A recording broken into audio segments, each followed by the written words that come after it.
Julien Maurice from the same nation, riding for another French team, Direct Energie, formerly Europcar. He's the man at the back here in the black and yellow.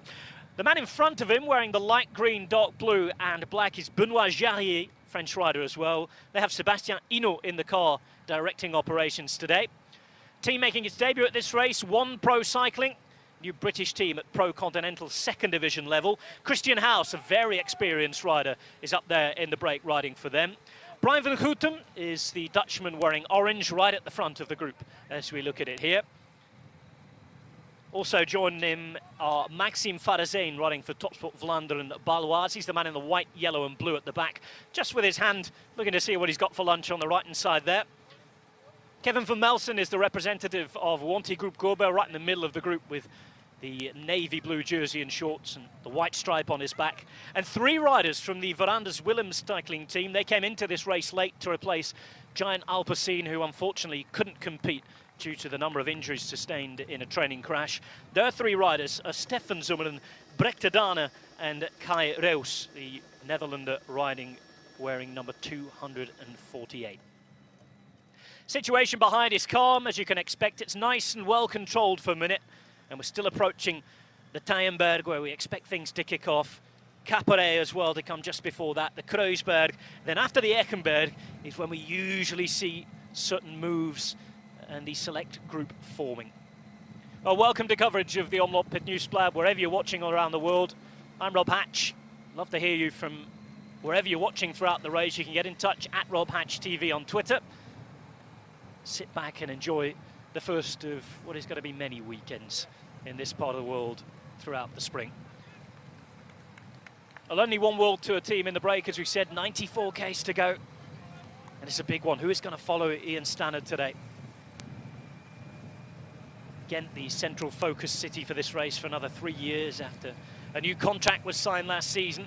That meant that the start and finish stay here, but we had that temporary start and finish today. And I can tell you that the final kilometres all uphill, a little bit windy, a little bit technical as well. So it comes down to a big group at the end, which, in all fairness, we don't normally get in this race. But if it does, it will be a little harder than your bog standard bunch finish. There's graphical confirmation of the 12 riders we have out there in the break on the screen. Gap of 3 minutes and 7. Forming what we call the morning break, and you can bet your life that a lot of the teams who want big things, we're talking the likes of Ethics Quickstep with their superstar squad, maybe even the world champion and Tinkoff riding here, the likes of Lotto Soudal and BMC as well. They'll all be looking to bring things back together just at the right time when we approach the next of the cobbled climbs. We've got the first 6 out up the way. We've been up the Leiberg, the Berendries, Ten Bossen, Eckermollen, the Muur, of which we saw the images not so long ago. The last climb was the Valkenberg. Next little obstacle will come up with 88.7 kilometers to go, so 5 Ks to settle in and quickly get the lunch down you. And the Haaghoek piece of cobbled section, 2.5 kilometers long, the cobbles that form the central part around this race. 3 loops of the same West Flanders region are taken on. We'll be approaching the final loop very soon. After that, it's Caperet, Kruisberg, and then the Taaienberg. Ethics Quickstep not present in this group, but the Taaienberg is Tom Bonen's favourite climb to test himself and attack, and I know that many will say it's not spring until Tom Bonen has burst up the Taaienberg, attacking out of everywhere else. I'll tell you that there was a road map sellotaped onto the stem of every Ethics Quickstep rider today. Just next to the handlebars, the Taaienberg was the only obstacle highlighted in yellow, so expect something from the Belgian team there. But so predictable is a Bonen attack on the Taaienberg. Every other team will be watching. It'll be that fight to get on inside the top 10, 15 riders that will be so important and is a real feature of these races here in Flanders.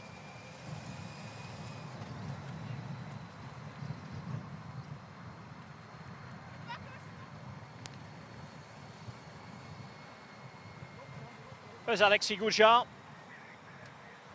in the break at the front. This is his teammate Nico Denz, Neo-Pro German, drafted in at the last minute to ride this race. It's the only brief moment of calm, really, that anybody can have towards the back of the peloton.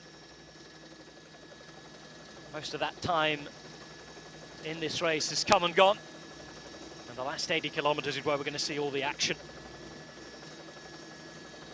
And some of you will be sitting at home, the fire's on, the armchair, the Belgian beer and the frites out, and a bit disappointed that it's not cold, wet, windy. I can tell you it's cold and windy, but a lot of you love watching this, seeing the riders really suffering out there. It's going to be hard enough as it is today, and I think the fact that it isn't raining will give maybe an extra percentage or two chance for some of the fast men to get a little further on in this race. A lot of contenders, though, big contenders. Let's have a quick look at the favourites. Well, Alexander Kristoff, 6 wins already this year. The only 5-star favourite, according to the Belgian press. Greg van Avermaet, who's had a lot of second places. Sounds like a bit of a stuck record sometime, because it can be often how his career goes throughout the spring, but he's always up there. Give himself a chance. Remember, almost won the Tour of Flanders last year for giving himself a chance. Second to Alexander Kristoff there. Nicky Terpstra, the Dutch champion as well. Tissa Benoot, young man, just 21 years of age, looking to really make a name for himself despite his excellent results last year as a neo-pro. Stijn van den Berg got a win for Edix Quickstep at the Tour of Valencia. He's part of a big team, and I know that Edix Quickstep actually started the recon of this race on Wednesday just outside his house in a place called Strepens. Road of 140 kilometers, and went to look at the last brand new climb that isn't cobbled, by the way. The 13th and final climb will come with 32 kilometers to go. It's the Boombeker, and it's my understanding that Edix Quickstep weren't too worried about any danger that particular climb caused to anybody.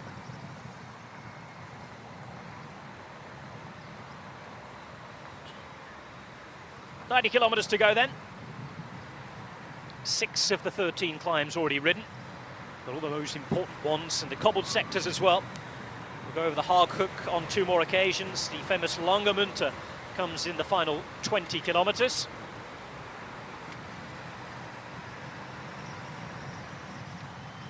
And Direct Energie, well, what a start to life they've had. They had to change their sponsor. They almost closed their operations at the end of last year, the French team. They've got a slightly different name on the back of the jersey today, Poweo. That's actually the Belgian brand of the French company, Direct Energie. Breakaway on the left-hand side, the 3 riders from the 3rd Division Continental team from Belgium, Van Anders Willems, on the left-hand side. They're in the black jerseys with the yellow, red and blue stripes there. Christian Haas, the former British champion, now 36 on the left-hand side with the One Pro Cycling jersey. And there's Gujal. Such a talented rider. What is he going to make of his career? He's been going at it for 2 years now at this level. Excellent time trialist. Hugely strong in a group. We've seen him get into breakaway after breakaway after breakaway.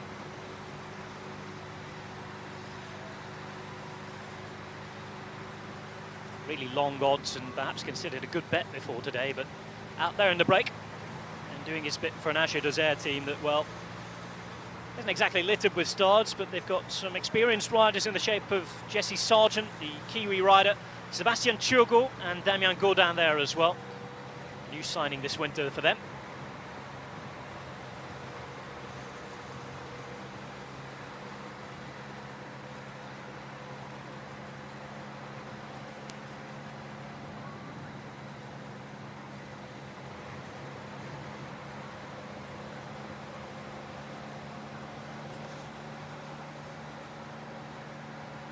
Well, talking of favourites behind, we have 2 previous winners of the race here. Philippe Gilbert, we already saw signing in and mentioned he was already in both 2006 and 2008. He's been away, he's won the World Championship, he's won stages on the major Grand Tours. More importantly, he's ruled the Ardennes for a while. He's back on the cobbles, and the word is he really wants to have a good go at winning the Tour de Flanders before the end of his career. Pipo Pozzato, another former winner, is here as well, riding for Southeast. Onto the Haaghoek we go. 2.2 kilometers long. A section of cobbles. It's great to see the first images of the season. Riders rolling along on these cobbles. There are going to be harder days out there when it's wet. and pretty miserable. Yes, it's cold today, but these are perfect conditions for racing, really. I think the thing that most will join me in hoping for is not so many crashes. We want the likes of Bonen and Cancellara to be going up for one final season against each other. Cancellara has said that he will definitely finish this year. There's still a bit of a doubt over Tom Bonen. The word on the street is that there might be a will for him to carry on. Hasn't officially announced anyway that this would be his last year, but many people assuming so.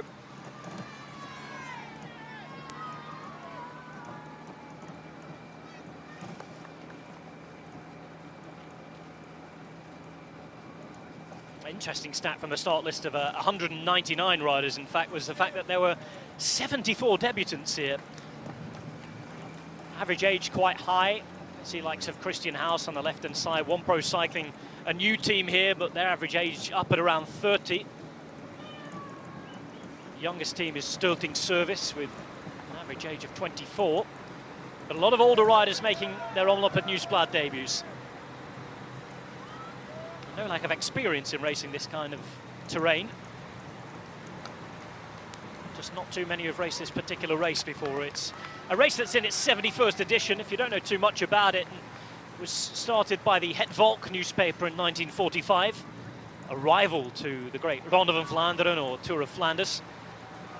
That was historically won by Nieuwsblad, but the rivalry between the two papers was so fierce that Het Nieuwsblad used to refer to this race as Gent instead of Het Volk. Het Nieuwsblad have since bought the race out, and it is now the Omloop at Nieuwsblad. Katusha with riders up to the front. They've got a nice new kit this year on the left-hand side with their red jerseys and big white K on the front. They've got a big job to do today for Alexander Kristoff. Of course, it's often the case in a race like this that riders looking to be good at the Tour of Flanders, of which Kristoff was a winner last year, and Paris-Roubaix, don't particularly want to show too much of their form this year. And at this stage of the year, it's a well-known fact that Fabian Cancellara never comes here. Usually sat on the sofa at home, sizing up and looking at the shape of his rivals. Usually on the phone to Dirk de Mol. I can tell you that de Mol is actually in attendance at this race. He's looking after Jasper Stuyven from the car. And here we go, look at this. We're getting towards the entrance to the Haarkoek and the first bit of an acceleration forward. It's all about being in the right positions as we come onto the cobbled sectors and climbs. Tony Martin very close to the front as well. He's not going to be one of the leaders for Ethics Quickstep today, but I have it on fairly good authority that he is a protected rider. And alongside Terpstra, Bonen and Vandenberg. You know that Wisniewski and Van Moot were in charge of doing their best early on. Iljo Kessler, seen him already towards the front here, is the road captain for this race.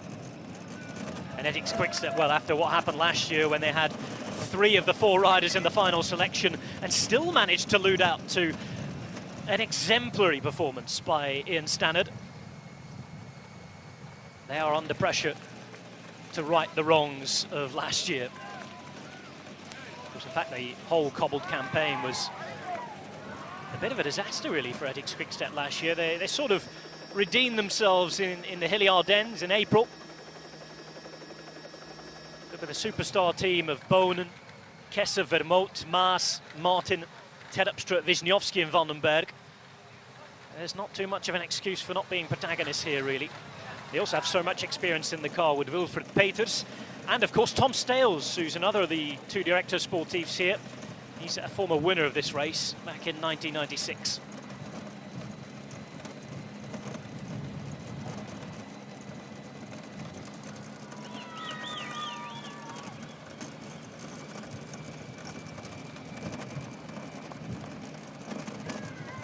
Nice to see the Belgian jersey at the front as well, Preben van Hekke. A lot of rumours that he would get a move to a World Tour team this year.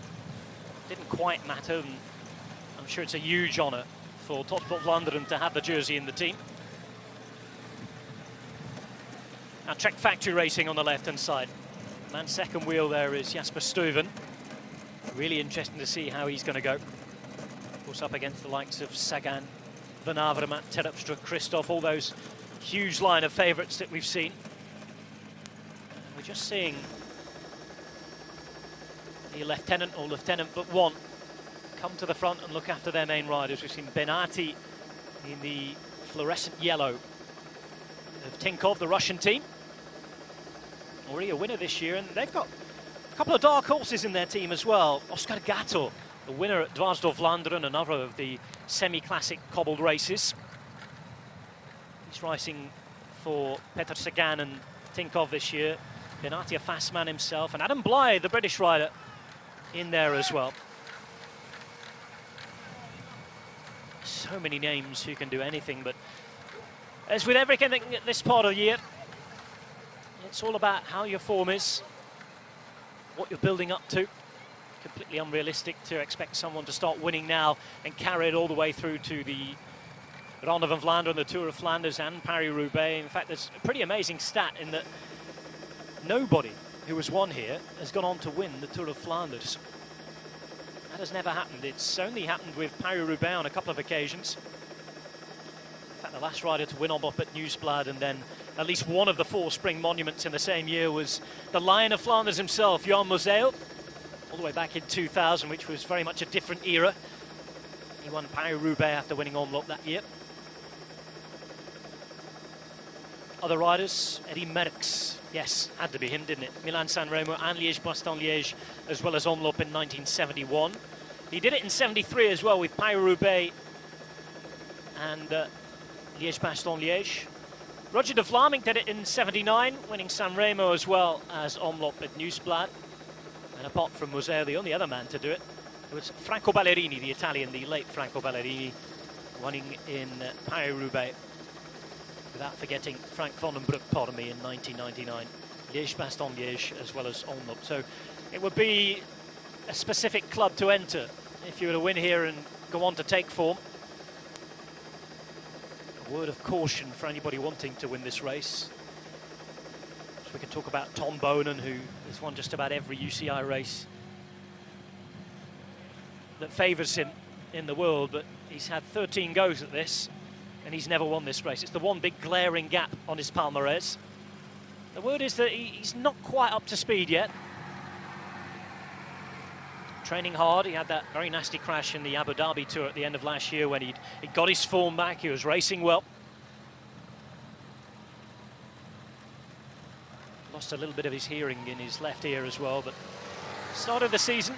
He was going at the Algarve, had a bit of a crash there, but he's here racing well. And Tom Bonen, always a man to look out for. Reached the podium on 4 occasions in Omloop at Nieuwsblad. Never a winner here. First glimpse of Andy Fenn a minute ago as well, the Scotsman riding for Team Sky. I know many of you watching back in the United Kingdom.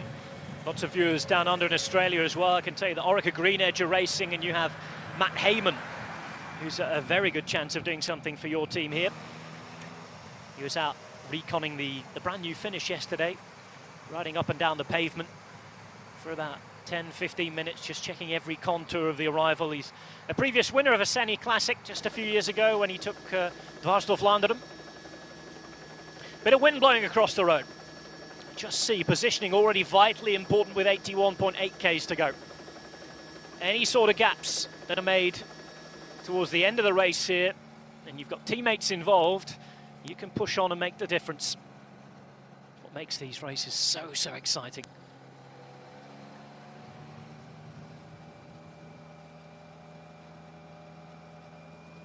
12 in the breakaway on the 71st Omloop at Nieuwsblad, 81.5 kilometres to go. 3 minutes and 22 for the riders out in front.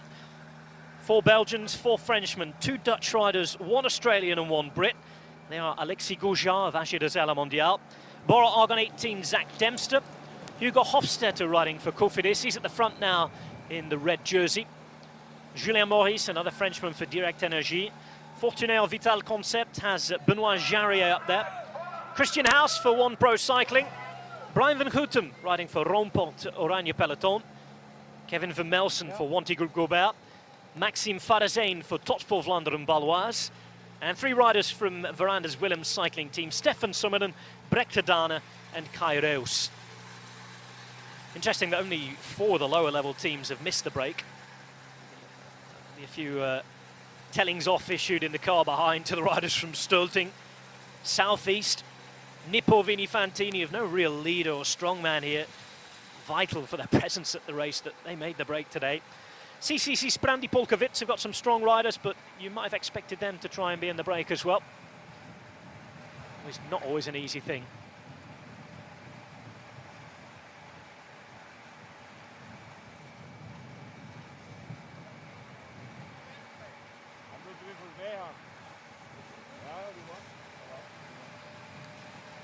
Thanks for all your tweets and comments, by the way.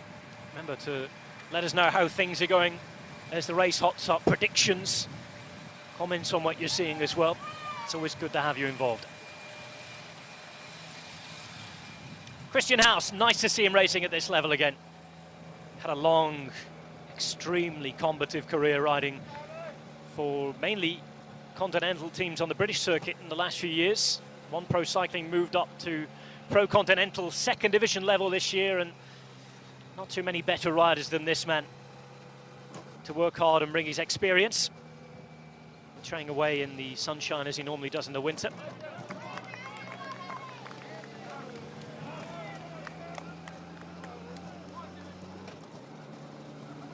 Not too far away from the Capere now. And here we go, 450 meters long. Capere, the real grinding down of the peloton begins now. Start this next series of climbs out of position, and you're going to pay for it. 3 minutes 16 for the break. For them, it's all about just keep working together. I wonder, looking in particular at Alexis Goujat, how much energy has he expended? How's he feeling?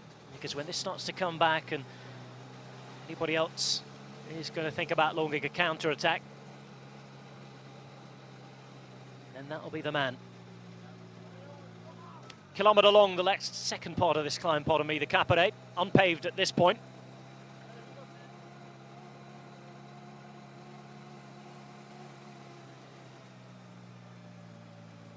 Oh, we were talking a minute ago that winning the Omloop is no guarantee. Oh, we've had a crash. Pardon me, it looks as though most riders are okay and up again. It kind of been a big spill, but coming on to that Capere, the next climb, the next section of cobbles, you can just see the nerves coming up. And the first of what I predict will be probably several incidents like this today. Somebody braking a little too hard, a touch of wheels. One of the many reasons. As we see Petr Sagan, the world champion, just caught up there. Well, you have to be well positioned at the front of the group. Of course, if someone goes down a little more forcefully, might take you out for the whole spring. There's Viviani on the left-hand side, who's combining his Olympic track ambitions in the Omnium with road racing for Sky at the start of the season. Trek looking to stay near the front. Ilio Kessa not far away. There's Michał Gołasz, the former Polish champion, now riding for Sky, a former teammate of Ilio Kessa at Ethics Quick-Step. He's moved over with the man he does most of his riding for, in fact, Michał Kwiatkowski, the former world champion.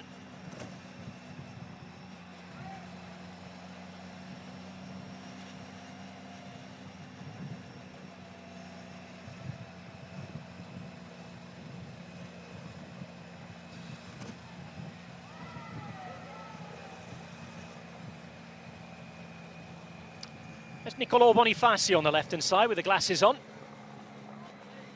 The white earphones in. Race radios in use here again on the Europe Tour this year. Alongside Manuel Quinziato, who's going very well at the minute for BMC. He's wearing the black and red jersey as a couple of road obstacles pointed out by motorbikes, and then the riders looking after each other's health.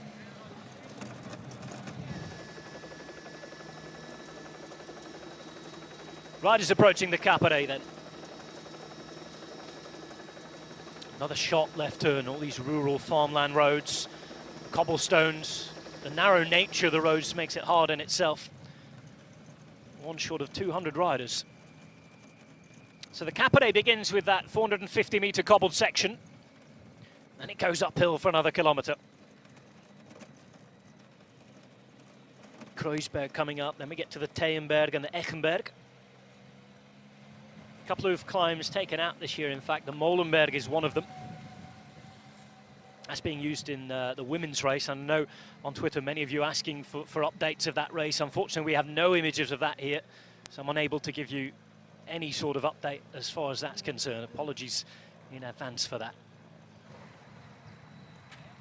174 at the back is Yuma Koishi, Japanese rider riding for Nippo Vini Fantini. They'll again go to the Giro d'Italia this year. And the aforementioned Stolting Service Group, new German team, led by Gerald Ciolek, a monument winner himself of Milan-San Remo.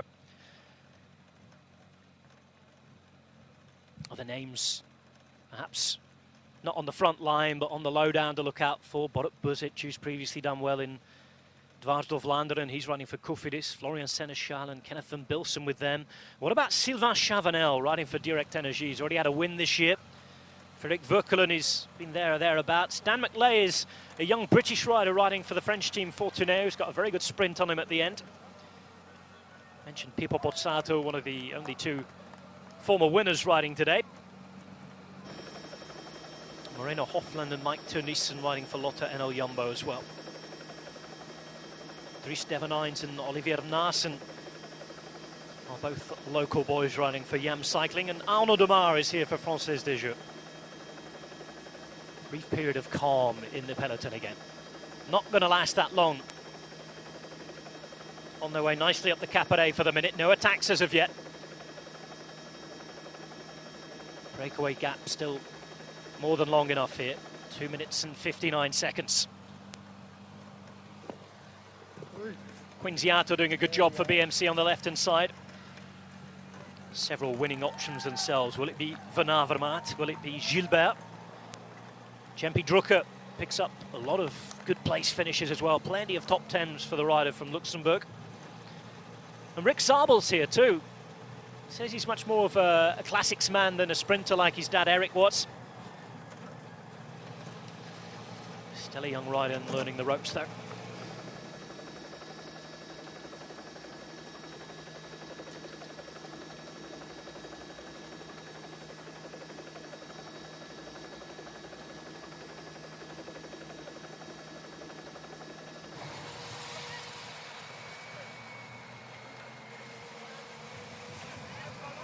Boy from Poppel.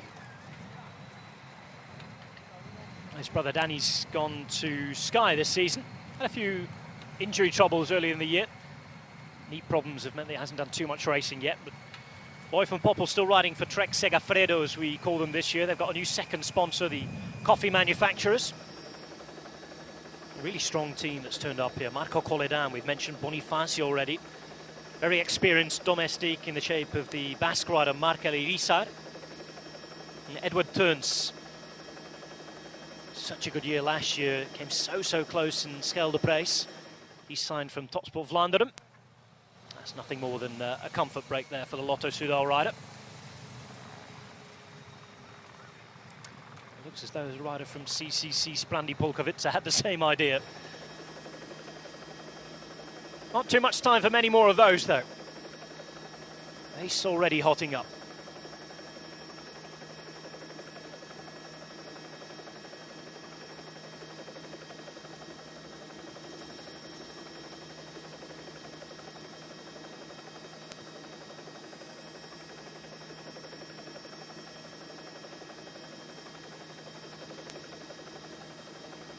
So strong out for the minute.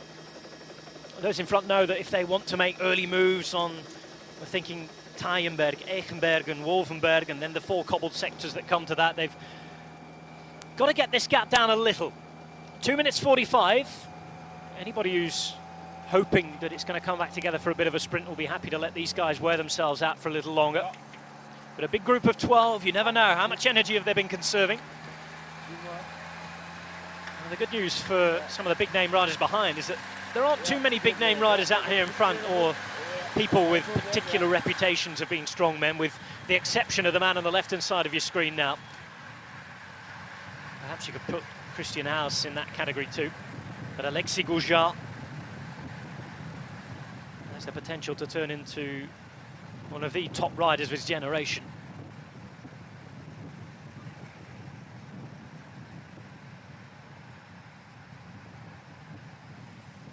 22 years of age now, from Normandy. Scheduled to have a full classics programme, and then, all being well, possibly his first crack at the Tour de France. Won a welter stage last year from his maiden Grand Tour from a breakaway did Gouja. He's been likened to Fabien Cancellara, or maybe could he end up being more of a French Geraint Thomas, pointing at stage races as well. It's going to be really interesting to see how it develops. Christian House has done most of his developing now, into his late 30s. Still showing he's a top pro though.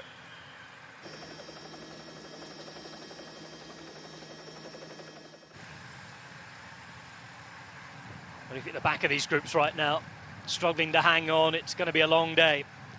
Either that or you'll be praying for the team car or the broom wagon. There's Yuma Koishi, who seems to have been at the back permanently.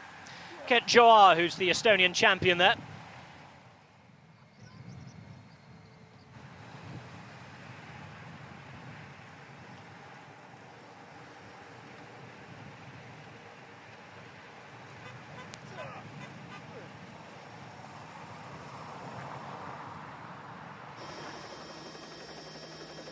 Joa riding for Cofidis. In the meantime, 73.8 Ks remain. Had a first little bit of a spill. No worries for the fans on the side of the roads today. Loads of them everywhere. And this is only the beginning, remember. We've got the not so small matter of the very 100th Ronde van Vlaanderen Tour of Flanders in just a few weeks' time. Expect 1 million+ people on the side of the roads then.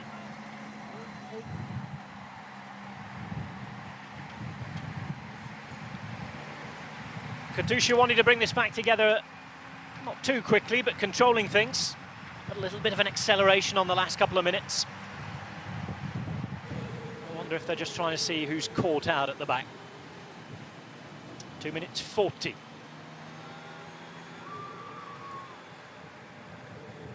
got their own numbers on that board, just in case they've forgotten who they were. This is Ivar Slik, riding for Roompot Oranje Peloton. Mechanical problems for him. Of course, the Dutch riders don't have a particularly long, great history here. In fact, as we see Jurgen Roelants making his way back to the peloton. Roelants, a Belgian, won't want to be out of that group for too long.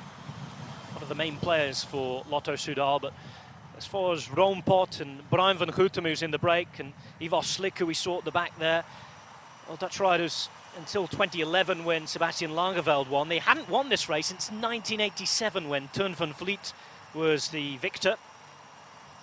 Great story about him, written by the local journalist Dirk van Neverseel. He was a winner in 1987. He also took the yellow jersey, but had to retire tragically 2 years later with a bowel infection that almost cost him his life. Overcame cancer a couple of times, and the great thing was that he survived all that and all those problems and was there the day Sebastian Langeveld won in 2011 when he just beat Juan Antonio Fletcher to the line. Fletcher had been a defending champion from the year before for Team Sky. So a big race for the Dutch. You'd think that their best opportunity of getting something from today would lie at the feet of their national champion, Nicky Terpstra. Of course, all sorts of things would have to fall into place for that to happen. Not just tactically out there on the road, but also in terms of tactics, pecking order in the team, and even a few egos as well. Not short of a few big names, are they? Ethics Quick-Step, Tom Bonen, Tony Martin, Nicky Terpstra, Stijn Vondenberg, Nicholas Maas, a fast man in there as well.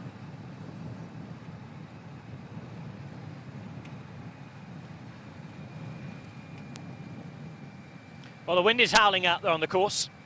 It's just complicating things a little. Shake out of the legs from Christian House. Everybody will be starting to ask themselves how they feel here. Front group just strung out a little more. We certainly know they're strung out more behind. Long way to go. And look at this. Katusha have been putting a lot of work in at the front. If you've been back to the car to get some food, drinks, tactical instructions, then you've got to be towards the front again. Bonifacio not far away here for Trek Segafredo. And look at Philippe Gilbert on the left-hand side.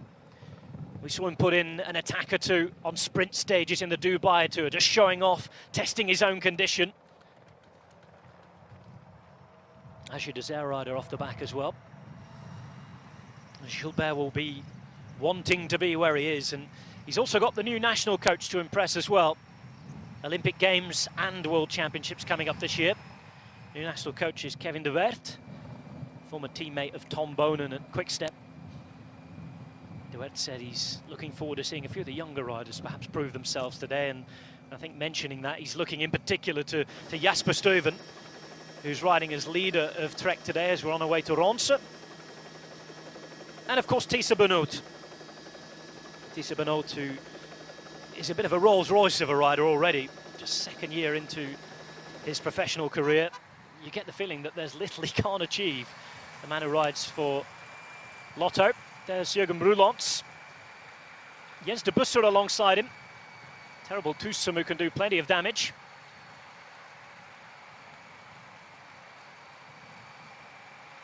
De Busser, the former national champion as well. But going back to Benoot, he's already proven himself to be a superb racer. Hugely versatile, endlessly competitive. That's before he's been able to get put together too many competition days, really. Star in the making. Fifth on his Ronde van Vlaanderen debut last season. And if you want any sort of indication as to the form he's already in this year, he had 2 top 5 finishes in the Mallorca Challenge. He got through the Tour of the Algarve fairly well last week as well. I think it was the first mountain stage where he was up there with some of the very best.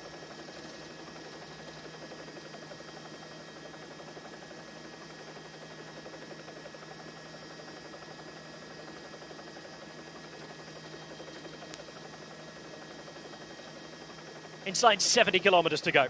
Where are we in terms of obstacles? Well, the next is going to be the Kruisberg. That's Helling number 8, or hill number 8. 13, they're 3 more than last year, by the way. Still the same 10 cobbled sectors, though. Put together all the parkour of all the great races at this time of the year around this part of the world. They all intertwine, wind round one another. Many of the same cobbled sections, climbs you see here will be in use over the next 6 to 8 weeks or so. We'll see a few of them in the Tour of Flanders itself. Sylvain Chavanel not far from the front either right now. Almost won this race a few years ago when he was in Quick-Step colours. And it's good to see the world champion on the right-hand side. Interesting to see how world champions have done recently. As I said right at the top of the broadcast today, that the last man to win in the rainbow jersey was Freddie Martins in 1977. Well, a few years ago, Thor Hushoff was a world champion, 2011. He finished 33rd, 5 minutes behind Sebastian Lagerfeld. Paolo Bettini, 2008, was 90th, 6.5 minutes behind the winner, Philippe Gilbert. Another Gilbert win, 2005 world champion Tom Bonen still had the jersey in 2006, of course, at the start of the year, and he finished 13th, the best recent performance by a world champion. That was over 2 minutes down on Gilbert. Oscar Freire was world champion at this race in 2002. He finished 64th behind Johan Museeuw. Laurent Brochard in 1998, finishing 28th behind 2 minutes and 40 behind the winner, Peter van Peterhem. And Van Peterhem, who won in 97 as well, was there the world champion then, 49th. So not a great recent record, is it? And if you factor in the recent racing or lack of racing for Peter Sagan, hasn't raced since Argentina in San Luis, and you can't consider him one of the big favourites, like likes of Christophe will be going well today after 6 wins in the last few weeks. He's got to be up there, though, Peter Sagan, and he has a great team. And perhaps a couple of other members of his team could profit from the fact that he's going to be a marked man as well. Some good riders in form. Benati, Gatto have both won so far. Maybe even Adam Blythe, if he's well placed as well. On to the Kruisberg, then. Breakaway 1 minute and 44 out in front right now. And since we came to air, that gap has almost halved in the space of 20 kilometres or so. See, the cobbles are a little more exposed on this Kruisberg climb. A little harder than the Caperet. Gradient rather steeper as well. Gouchard on the right-hand side, pushing a strong gear, wanting to remain with the top riders at the front from Veranders Willems. Christian House on second wheel, the former British champion. Gouchard, who still has that gel in the back pocket, some sustenance should he need it. House looking good here, looking confident. Riding right in the crown of the cobbles. Always rider preference as to where you ride, how you ride. Oh, we've had a couple of riders down. One of those riders, number 96 from Team Lotto NL Jumbo, is Dennis van Vinden. And with him from Orica Green Edge, that looks to be Magnus Cort Nielsen.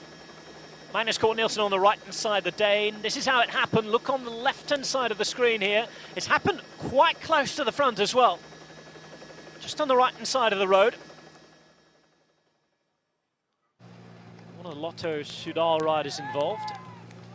And a rider from Ethics Quickstep was Nicholas Maas. 27 is Tosh van der Sande. The most worrying of the images there was that of 96 Dennis van Vinden, who remained down and was being looked at by the medics. And just like the last time we had a few riders down, oh dear, puncture here. Or even not, it's a stuck chain for Yuri Filozzi, Italian rider for Nippo Vini Fantini. Not exactly the place where you want that to happen. But I was just saying that it was that approach to this particular part of the race, that approach to one of the cobbled sectors and one of the climbs. That's where the fight is, not necessarily on the climb itself. It's getting into the position that you want to be in. Mechanical problem for one of the Bora Argonne riders as well. It looks to be Ralph Matschka. And you're looking at 1:07 here for Sky, who's Alex Peters, the neo-pro from Hackney in East London.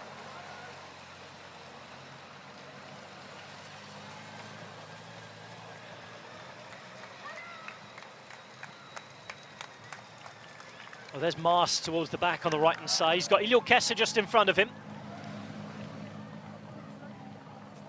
BMC with options towards the front. First time we've seen one of the Yam Cycling jerseys up there as well. They've changed, by the way, this year. They were navy blue last year.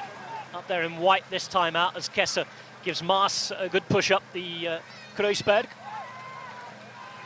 One of the southeast riders towards the back. They've been pretty quiet, pretty anonymous so far. I can tell you that former winner Filippo Pozzato is in there somewhere. Peters makes his way up as Kessa is towards the back. Here's that crash again. One of the riders either hitting a sign or a curb on the right-hand side, taking 2 or 3 men down with him. And it's Dennis van Vinden who is the man with what looks to be a wrist injury. Not great news at this time of the year. Maybe a real killer for the whole spring. We saw a couple of crashes in Omloop at Nieuwsblad last year. It was the week after when we got to Paris-Nice that we saw Tom Bonen go down and miss the whole of the classic season. Not to reappear really again until the Giro d'Italia.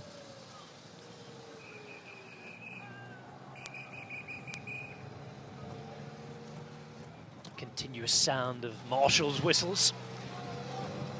This is the breakaway, by the way. 1 minute and 32 they have on the chasing peloton behind.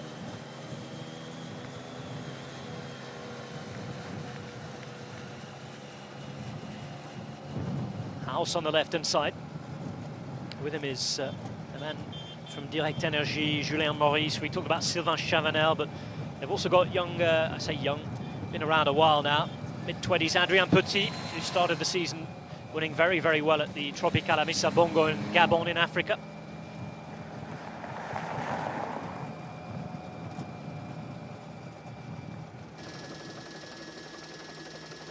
Just under 65 Ks to go.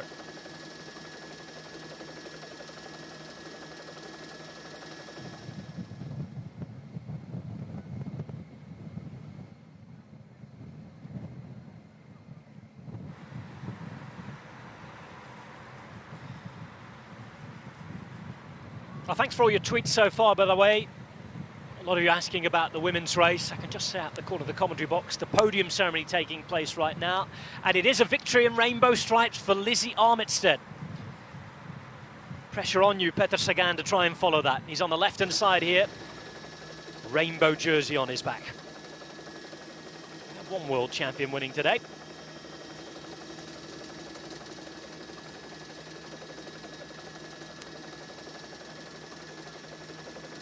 One minute 35 with 64 Ks to go. Great helicopter shot there, just shows the evidence of how sharp, how narrow, and how messy these roads can be at times. It is of particular advantage to live and train in these parts. If you know the roads, you know which lines to take. Of course, it's not always possible given the furious, fast and complicated nature of bunch riding. But if you've got the map of the course in your head there, it can certainly help. First Pozzato shot to the left-hand side. Tony Martin at the front. Well, Tony Martin, German time trial star, he's always refused to come and do these races. He's never enjoyed riding on the cobbles.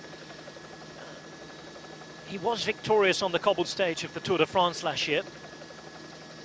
Many people, many coaches, and Ralph Aldag in particular when he was at Edix Quickstep, tried his best to twist Tony's arm, tell him that he would be good on the cobbles. This year, with that victory at the Tour de France last year and having achieved everything he's achieved and everything there is to achieve in time trialling, get the sense that Tony Martin is perhaps looking for a new challenge. Has he come to the cobbles a bit late in his career to get the experience required? That's the question.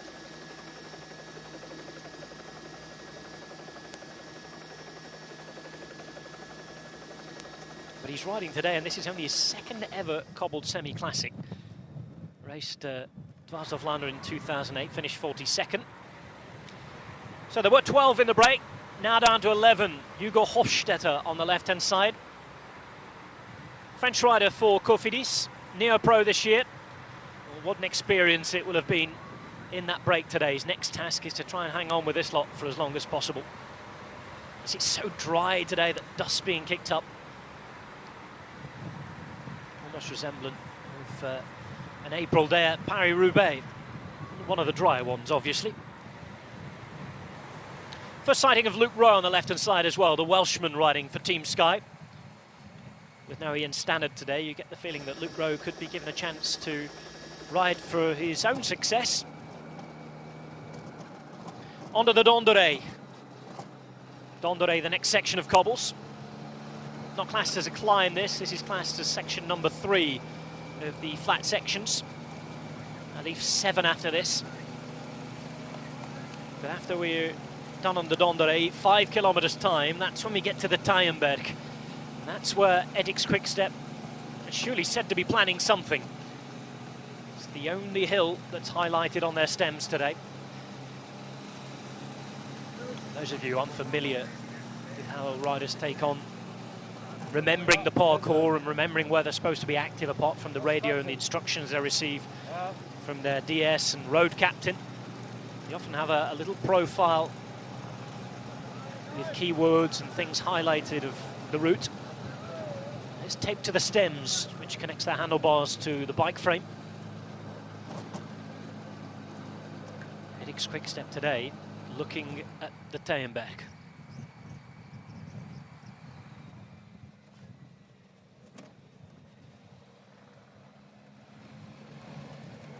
Problems for Alexandre Pichot.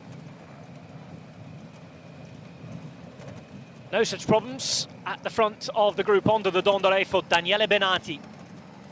Benati in great form at the minute, winning a stage of the Ruta del Sol, the Tour of Andalusia. He's on the right-hand side of the shot as we look at it. And a few of the riders from Lotto NL Jumbo there. Their former rider, well, their former winner, current rider, pardon me, Sepp van Marke, the Belgian in the Dutch team, choosing to sit out of this race. Peter Sagan is really well placed at the minute, as is Greg van Avermaet. Sagan in the white jersey with the rainbow stripes to denominate the fact that he's world champion. He's running for Tinkoff. Just behind him, Van Avermaet, the local boy. Began his sports career as a goalkeeper in a football team before he dedicated his attention to cycling as a teenager. Big fight this for Alex Peters. What a learning day for him.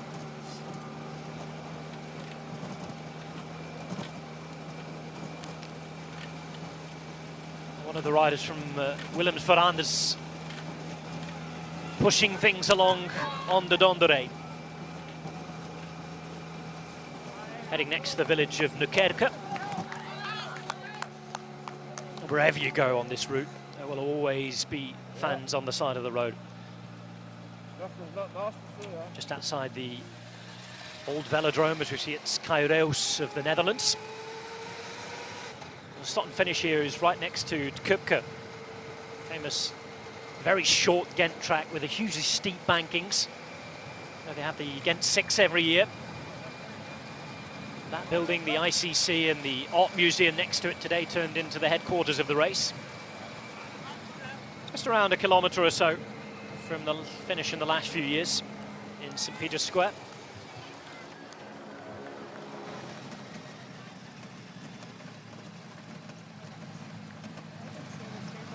Stijn Vandenberg to the front. In the meantime, we've had a hold up behind.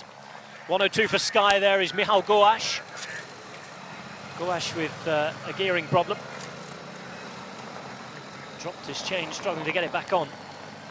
Oh, right mess at this point in the race. So hard to catch up. One of these Sky service cars is coming to try and sort that out for him on this Dondere cobbled section. In the meantime, on the right-hand side in the yellow and white jersey, you had Robert Wagner, the former German champion. So the breakaway is being broken to bits now. Those who are strong enough to continue are making their move, and we've had problems for one of the Orica Green Edge riders. Orica Green Edge, who have Jens Kukkelaere there, 77 protected rider, and that's why he's getting the wheel off his teammate Alexander Edmondson. Kukkelaere wearing 77, he's the man just making sure the wheel's correctly in the back there. Brake calipers are set, the chain's properly put on. Oh, what a right old mess. Kukkelaere, who have been one of the two protected riders today for Orica Green Edge. He's a local boy, although he rides for an Australian team. And here was the problem. Edmondson quite cleverly stopping. Whether he got the call on the radio or not, I'm not sure. If he didn't, that's using his head well as a domestique. Julien Maury's still here. Alexis Goujard as well, as is Dana and Reus. No surprise really that Goujard is up there. What does he have left for the final 60 kilometres?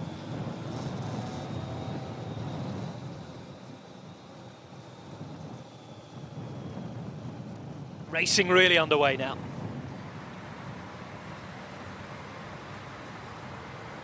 One minute and 12 as we're into the final 60 Ks.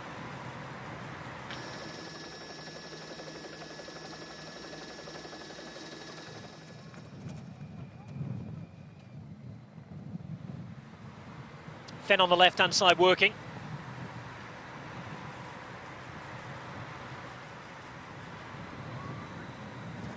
Trying to guide his men into position. There's Luke Rowe to the right of him as well.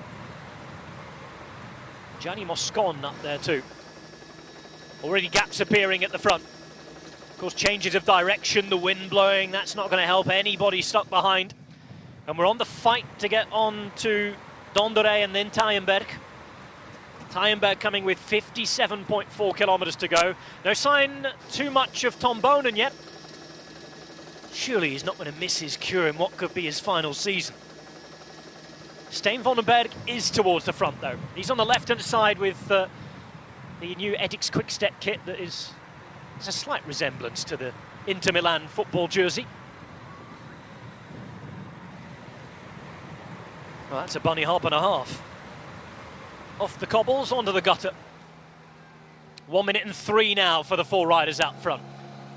Alexis Goujard, the star of this group, without doubt.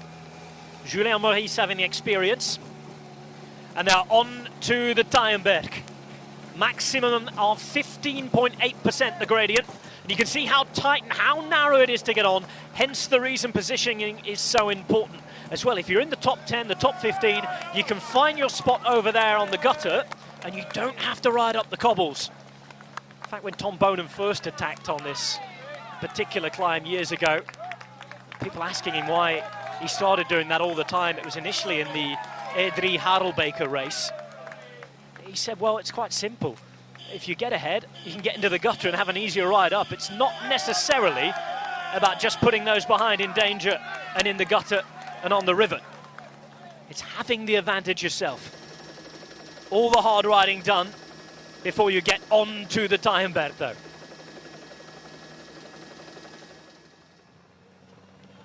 BMC know that. Daniel Oss at the front, the man who was in Zanzibar during the winter, and here comes Luke Rowe. Luke Rowe then on the Taaienberg, fighting for first position. This race is on the way now, and no sign of Tornado Tom just yet. It's all about the man from Wales. Well, Luke Rowe on the left-hand side really giving it a go. And this is where we can often see the final selection, or at least a second selection being made. Rowe looking brilliant here. And Van Avermaet is following him well. So Luke Rowe there, Greg Van Avermaet alongside him. Following up behind, you can see the Lotto Soudal team. Peter Sagan not too far back either. He is third wheel in this particular group. Daniel Oss, of course, is not going to get too worried about his team's performance. I can tell you the rider from Lotto Soudal is Tosh van der Sande, I think. I'll double check that in a minute. Could well have been Tisa Benoot. So 1 or a 7. Sagan looking good here as well. Oss alongside him. Sagan's so good that he's happy to take up a bit of the work here. Topsport Vlaanderen left to chase. Ethics Quickstep missing this move for the minute. I can say that Steen van den Berg is the most advanced rider for them. So no Tom Bonen on the Taaienberg. There is Peter Sagan. Daniel Oss is with him. Luke Rowe further up the road. 48 seconds, and anything that's left of the group out in front isn't going to be there for too much longer. Taaienberg done, and we're next heading to the Eckenberg in 5 kilometers' time.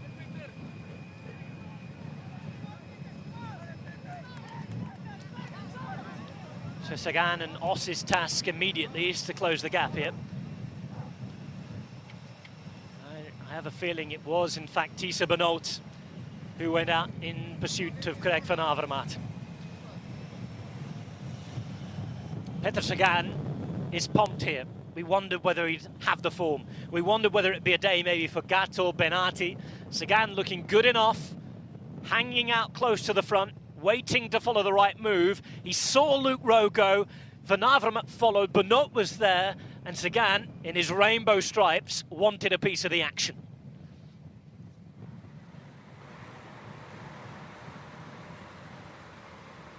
Pretty impressive to ride Daniel Oss off his wheel like that as well. So onto these narrow roads, it gets all tense, it gets all technical. Yes, it's dry, but there's bits of dust about, bits of mud everywhere. It's slippy, it's dangerous. This is how Flandrian racing should be. So Luke Rowe on the right-hand side in the black.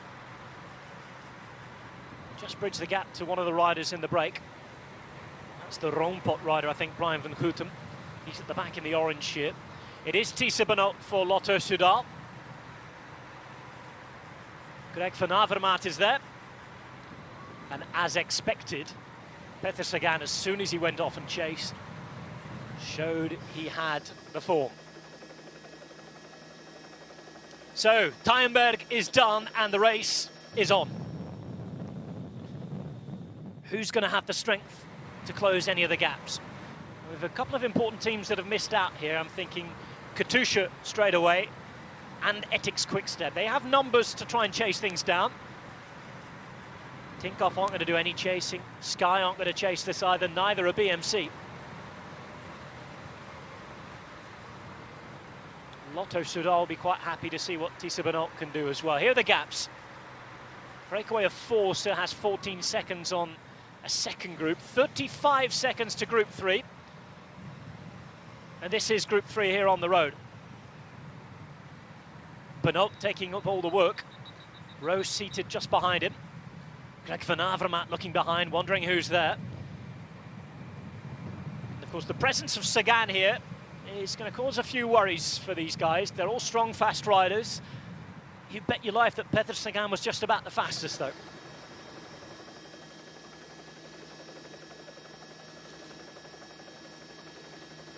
Through the village of Etikhove.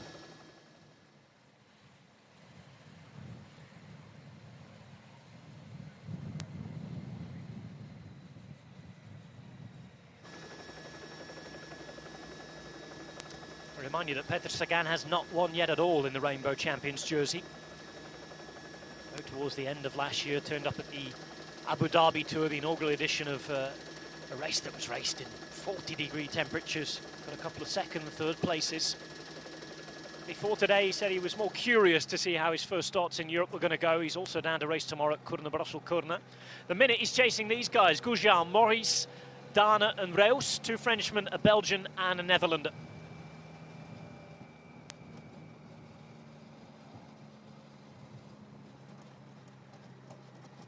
53.6 kilometers to go, and that means we're approaching the Eckenberg.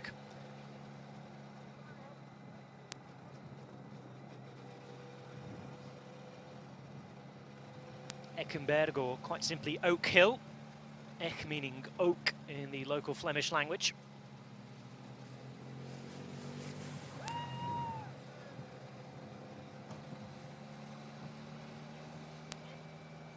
A few looks around here. Kudos, I must say, to the 2 Verandas Willems riders, Dana and Breus. They're riding at a level way above their usual competition, really, here. Many of the World Tour teams, 12 out of the 18, are in this race. This is a very good group, then. Sagan is there. Dempster from the original breakaway. Christian Haas as well. But Luke Rowe, finally given his chance. He's put in a lot of work in the last few years as both a road captain with the British national team, a worker domestic for Team Sky, sacrificing his own opportunities in both classics and stage races. But he's here given his chance today. He'll soon be approaching the Eckenberg. It's 1.2 kilometers long, average of 5.2%. The gradient maxes out at 10%, as Petr Sagan behind, hoping to become the first ever Slovakian winner of this race, takes it up for the chasing group.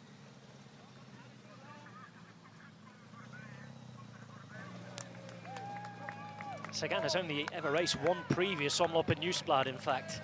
He was here as a neo-pro in 2010, but he's won a 3 Harelbeke before, on a circuit that includes many of the same roads and climbs, cobbled sectors as we see here. There's Greg van Avermaet. Such good form coming into this.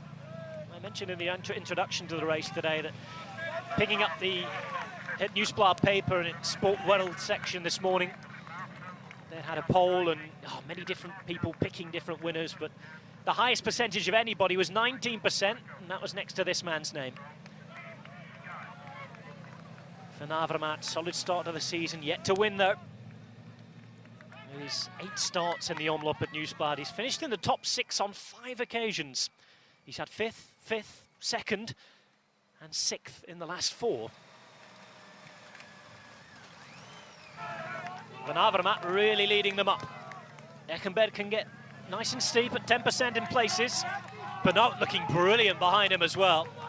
And it's interesting and pretty telling that anybody who was in the breakaway with these guys who had dropped back from the front group has been dropped altogether. It's just the 4 who attacked. Problems for a couple of the One Pro cycling riders in the meantime. Janto Barker wearing 181 there. 187 is the Aussie, Stil van Hoff. He's the man on the left-hand side of the picture right at the back now. 71 was Sam Bewley as well for Orica Green Edge.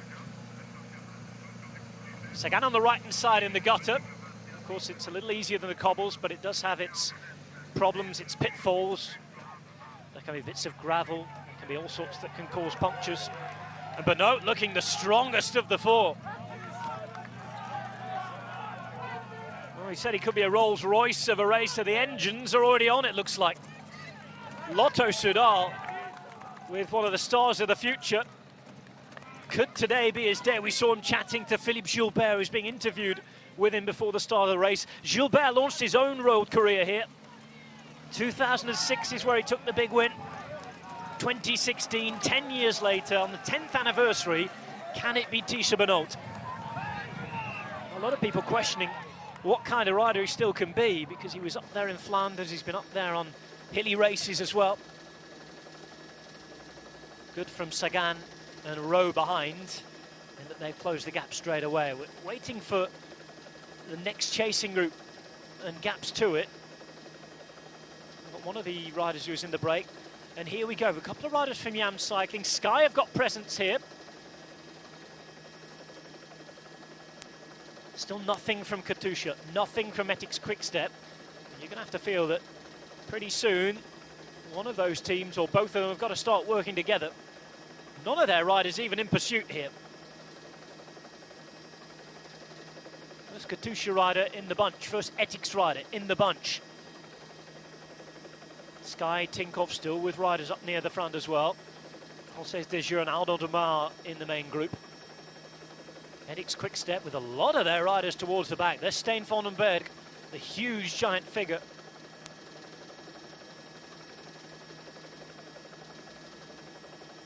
Time gap's not too big.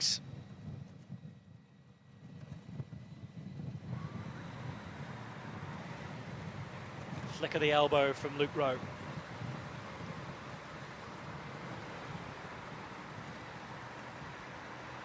Sagan not happy there, not happy at all. You've got a job to do it properly. Thankfully for him, somebody else there to give him a bead on. He wasn't bothered about the gel though.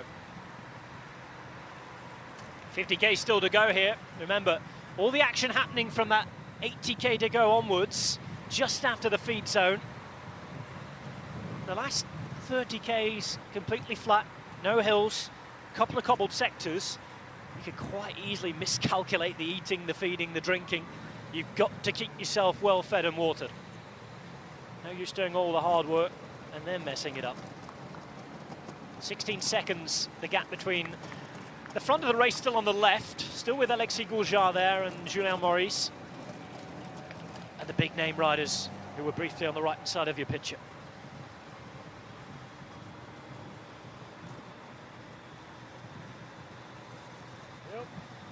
Well, this could be the last time that all 3-4 are out in front. Let's name check them with Goujard there for AG Desert Mondial. He's at the back in the brown, white and light blue. Two riders in black at the front, riding for Veranders Willems, a third division team. They are Kai Reus from the Netherlands, pardon me, and Brecht de Dane, the Belgian. And in the middle there, riding for the French team, Direct Energie. Julien Maurice wearing 156 and in the black and yellow jersey.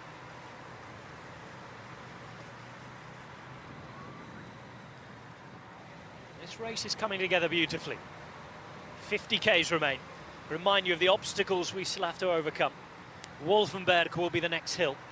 Then the four cobbled sectors of the Ruttestraat, Karel Martelstraat, the Holloweg, the Haaghoek again for what will be the third time today. For Leiberg, Boombekke, Paarstraat, Liebehovenstraat and Langemunte. For now, it's on to the 11th out of the 13 hills. This is the Wolvenberg. Plenty of Belgian flags there. We've seen the Flandrian Lions as well. You could smell the frites and beer at the start today. The burger vans are out at the finish line as well. A few big screens up. But it's equally enthralling viewing on the road. These days of smartphones as well, people can watch the race at the same time. Sagan on the right-hand side in his rainbow jersey. Rowe on the left, the Welshman, in the black and blue of Sky. Van Avermaet of BMC. Rider from Flanders, and Tisha Benoot as well. Just briefly slips a gear. Now here's Alexis Goujard, trying to push on. Got to empty himself for the course here. Well, peloton at 1 minute and 4. Work to be done by Ethics Quickstep and Katusha. Are they going to risk things, try and keep things together and then maybe bring things back later? I think the answer is that they're going to start doing some work now. 4 riders from Quickstep. Tom Boner's up there. There's number 42, Floris Hertz. Gave up a medical career to start riding. Nicky Terpstra at the back of this group, so 5 riders from Ethics Quickstep, pardon me. Terpstra, who's in his Dutch national champions jersey. Nicholas Maas is there, as is Stijn Vandenberg. 15 at the front is Tony Martin. Second wheel was... Oh, we've got a problem for Moreno Hofland. Hofland, the Dutch rider, distanced already. And he was hoping to hang on to see if there was a small group coming together at the end. Not the case. 6 riders from Quickstep now to the front. Katusha still holding their cards very, very close to the chest for the moment. Of course, you can have all the form you want in the beautiful hot climbs of the Middle East. Coming back to the cold can be a shock, even for somebody from the north of Europe and Norway like Alexander Kristoff. So that group in front splitting.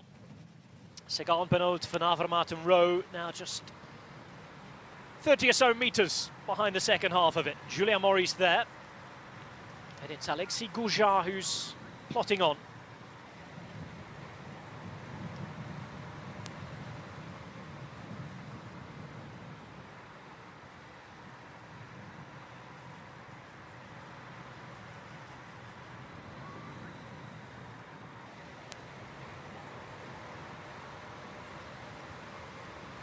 Whether they get away and stay away here with Quickstep and Katusha perhaps leaving a lot of the chasing until the climbs are out the way. Remember, still 30 Ks to go after that.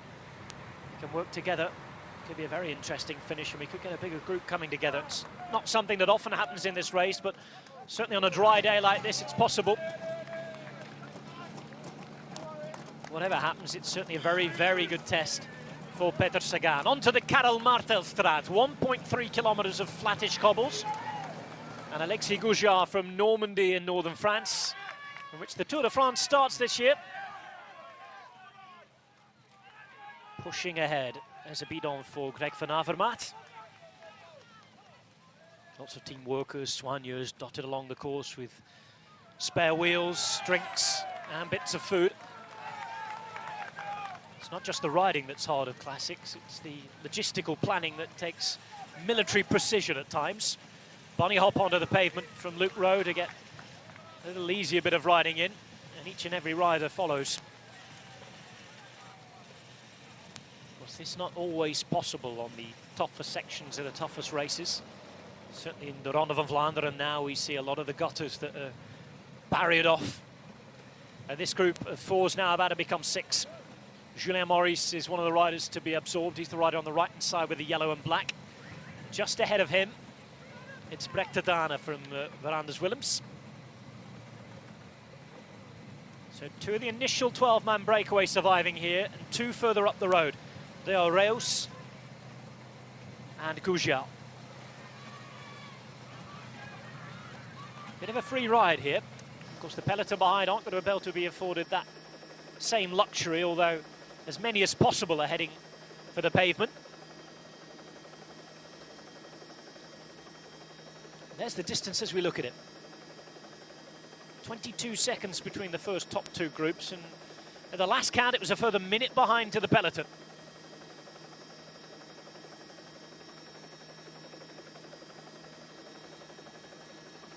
Yes, we had Tony Martin on the front behind, which is also a worrying prospect for anybody out there trying to stay in front here. No pavement here. Back onto the cobbles. This is the Karel Martelstraat.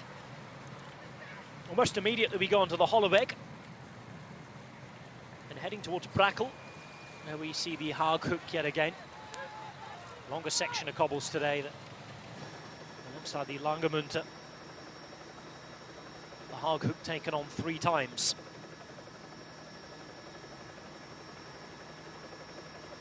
So you're looking at the second group on the road, 21 seconds behind the 2 leaders.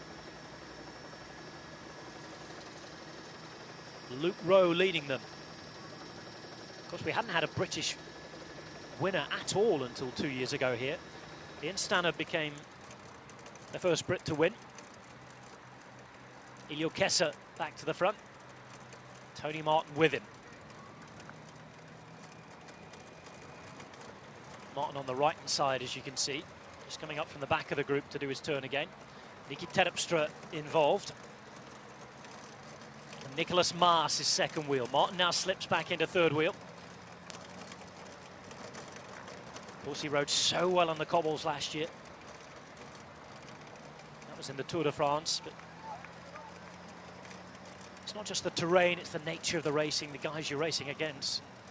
In the Tour de France, he was taking on a lot of general classification guys, people who perhaps were a little more wary on this terrain, which can also lend itself to more dangerous racing. But most people... Oh, Martin is down.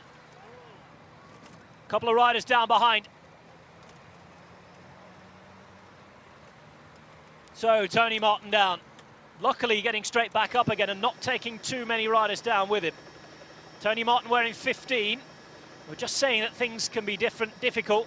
That's a very dangerous place to try and sort your bike out. Adrien Petit there, almost having his arm and his front wheel taken off him. Here it is, just coming off the cobbled section, a little bit slippy, a little bit of mud there.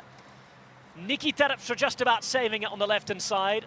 Martin there, Petit going down behind. And I think that everybody else, more or less, stayed on their bikes. You could see that Petit slammed on the brakes, tried his best to save things. Even some of the spectators just asking riders to slow down, everybody radiating in to say whether they're okay or not. And that's a little bit of a shock. Just going to slow the peloton down for a moment as well. They're 1 minute and 4 behind the leaders of this race. That's no means a disaster for anybody who wants to come to the line behind. But we have also a strong group of riders out in front too. A couple more opportunities still coming up to try and force the issue from the group behind as well. So a lot of people question, will Tony Martin need the experience? Crash can happen to anybody, but it's already happened to Tony Martin. Luckily he's back on his bike and he's okay. No other casualties we could see. Kudos to Direct Energy. They've been animating this race already today. In the breakaway with Julien Maurice, we've seen Chavanel riding close to the front. We saw Adrien Petit in the top 10 there when he was taken down.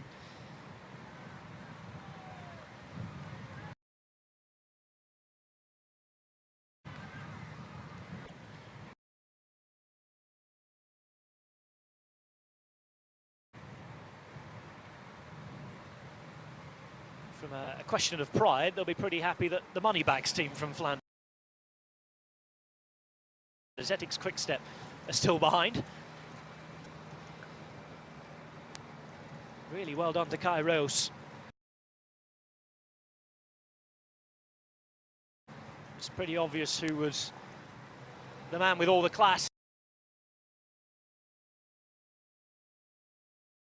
And plenty of talent, given the fact he rides on a World Tour team. And he's been much talked, not particularly well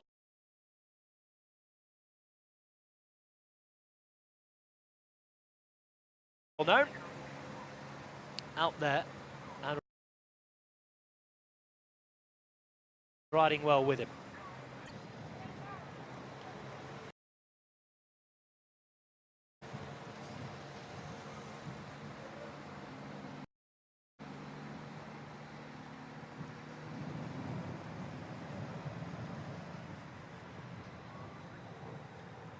Wind still very audible in the effects microphones. You can see just on the right side the blades of grass rustling along. It's not blowing a gale today, but there is certainly a bit of wind about.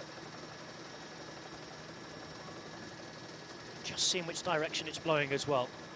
Just the shape in which both groups are riding. Going from right to left as we look at it. Echelon forming behind. Each rider tries to protect themselves as much as they can. Just get that extra bit of rest.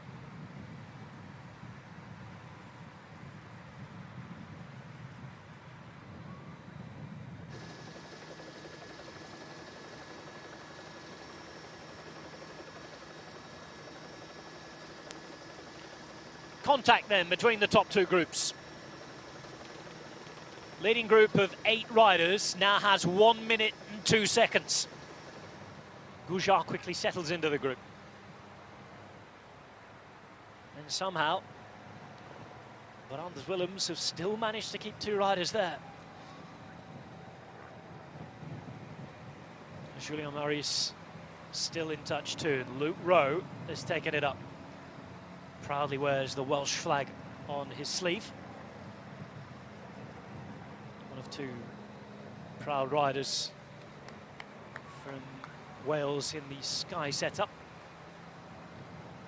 Behind Thomas, but let's not forget that the boss is a Welshman and a fluent Cymraeg or Welsh speaker as well, Dave Brailsford. Recently made an appearance on the television in the Welsh language soap, Pobl y Cwm. Gap down to below a minute. On to the next cobbled sector. It's the Haaghoek, 2 kilometres long. And just a couple of kilometres following the end of this, we'll have the Leiberg, and then 5 Ks later, the Boombeker, the final climb. So 1 cobbled climb still left, 2 climbs all in all. Following this, 3 more cobbled sectors. The obstacle's not quite out of the way yet. Get the feeling as well that we're just 8 riders here, some of whom have been in the original break. It's not fully enough.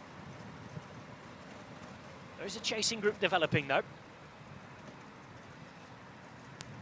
All depends on the will of the teams behind. This chasing group at 23 seconds now. Yam Cycling having presence. They came here with Oliver Naassen, pardon me, as local rider. Dries Stevenijns as well, going great guns, but some saying perhaps he's lost a bit too much weight. Oh, we've had a mass crash behind. A mass crash behind. Several riders from BMC down. And a couple of them not looking too good, I'm afraid. Philippe Gilbert is one of them. Gilbert on the left-hand side, down on the floor. So Gilbert down and Jean-Pierre Drucker as well. And I'm afraid that is they out of the running for this race. 1 rider from Orica Green Edge. With the size of the frame, you'd have to guess that it's Matt Heyman, but we'll wait to have a look. But confirmation in the graphics there that Philippe Gilbert is down. Also out of the mix for BMC is Floris Hertz. There's a rider from Roompot still on the floor as well. And I'm afraid, not sure how the crash happened, but it wasn't particularly good in terms of its result. Dear, oh dear, oh dear. Floris Hertz looks to be in pain there, holding his wrist. Looks as though Gilbert might be able to get back on his bike, which is good news. Orica Green Edge, I think, are going to be a little less lucky. There's Jean-Pierre Drucker sitting down for BMC. In the meantime, the gap is at 49. I can tell you the rider is Matthew Heyman. So Matt Heyman, former winner of Dwars door Vlaanderen, out for Orica Green Edge.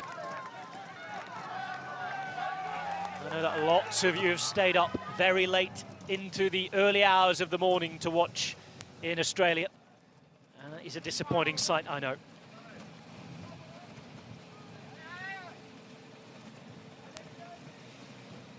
In the meantime, the chase is on. 28 seconds. The peloton increasing in pace from behind, though. Edix Quickstep at 47 seconds alongside Katusha and the rest of the riders behind. But it seems that BMC's best hope now is going to be one of the men out in the front. This is what happened. Left-hand side looks as though either a spectator or maybe one of the signs has had something to do with it. So difficult to get a good look there, I'm afraid. I wonder if the director can find us a helicopter shot. Onto the Leiberg. It's just under a kilometre long. Max is out at 13.8% though. For the minute, this is the Arsal Depart. Not an easy hill, certainly after a lot of racing this early on in the season. And the advantage of being out there, despite wearing yourself out, is that you're not at the mercy of any of those crashes that might happen behind in the peloton. This is the leading group of the race now. The red on the left-hand side, the youngster from Flanders, Thijsse Benoot, flicks his elbow. The man coming to the front is Luke Rowe from the United Kingdom. He rides for Team Sky. Behind him, a man who needs no introduction. In the rainbow stripes, the world champion, Peter Sagan. This is a chasing group. Jam Cycling, who have several fast riders here. We talked about Devon Hines and Naesen. It is Naesen in the chase here, and what a good ride this is from Gianni Moscon as well. Italian under-23 champion, neo-pro for Sky. And I know in the Sky hierarchy, they're very impressed with this rider. This is a chase behind. Peloton settling down again after those crashes. Then on the right-hand side. Just less than 40 Ks to go. One climb remains. That for the breakaway. See, that's Chavanel chasing in this group as well. Bora rider looks to be Scott Thwaites. Some very, very interesting riders in there, but they might be best served by holding their horses a bit, because look what's coming up behind. They're going to get some extra firepower at the top of this climb. What remains of the peloton.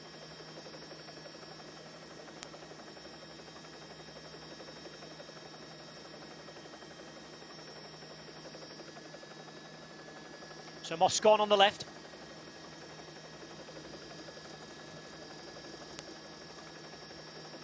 Gianni Moscon is 21 from Trentino. Dave Brailsford described him as the best rider in that category from Italy. Actually comes from the same Zalf amateur team that produced many a top rider over the last few decades. 80 of their riders have gone on to be professional in that time. Now, Niki Terpstra caught between the two groups there. He's a man who will want to be in the front group, no doubt. Christian Knees for Sky. And you can see not just the gradient, but where you were when that crash happened and the wind starting to affect things. It's the sort of racing that you can get used to seeing time and time again over the next few weekends.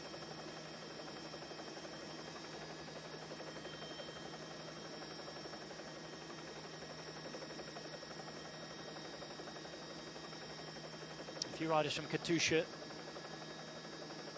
Rather big soul in there. Is that Alexander Kristoff? Well, if that is him, he's way down. Still time to come back, given the fact that the gaps are so short at the front. But there's a lot of big-name riders who will want to attack and avoid a sprint. There's still terrain on which to do that. This is the lead of the race with Sagan, Benoot, Gouja and Van Avermaet.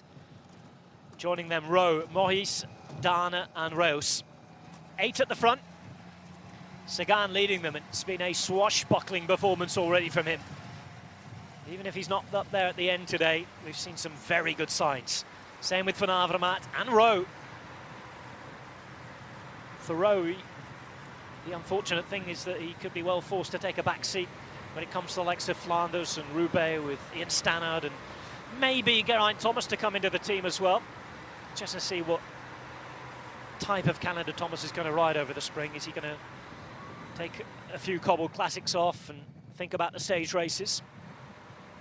Confirmation of the chase group with Naesen, Moscon, Thwaites and Chavanel. Van Summeren is there as well.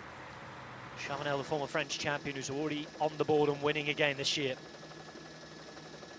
Brand new Direct Energy team. It's a new name, but it's the same setup where he began his career, under the orders of Jean-René Bernardaud.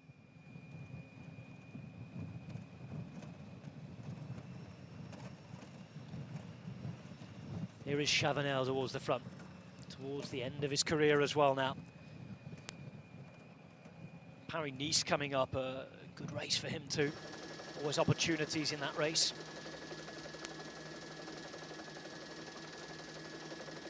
It's good for the all-round cycling fan experience that he's back in the saddle and back racing competitively again. He's been at Jam Cycling for the last couple of years without offering a crumb of hope to a lot of his fans, really. I'm sure he would admit that he's been poor in his time with the Swiss team.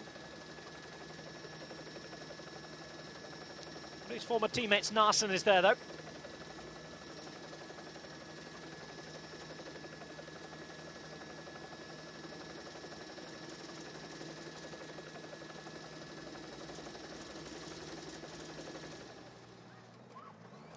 There is Narsen in the white.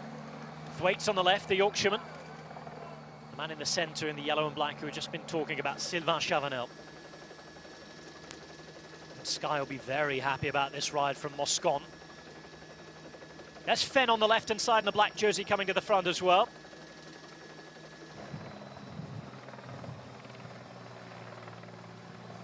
Camp Cycling who have Vegard Starkalongen on the right-hand side. And it's Quick Step with Nicholas Maas. 44 seconds. One more climb remains. It's the Boombecker. Quick Step were there having a look at the parkour the other day. They were said to be not too worried by the final climb. It's not cobbled at all, but there are still cobbles left in this race. When we get to 30 k's to go, we'll have a 10-kilometre section where we'll see normal road punctuated by 3 cobbled sections, the Padestraat, the Lippenhovenstraat and then Langemunte. And then we'll make our final turn back towards Ghent itself.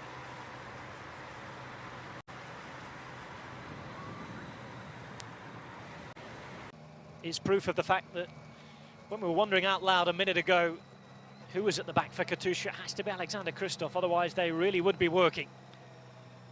It is in Kristoff's aim to bring the group back and hope for some sort of bunch finish, as Moscon is on the radio there for Sky.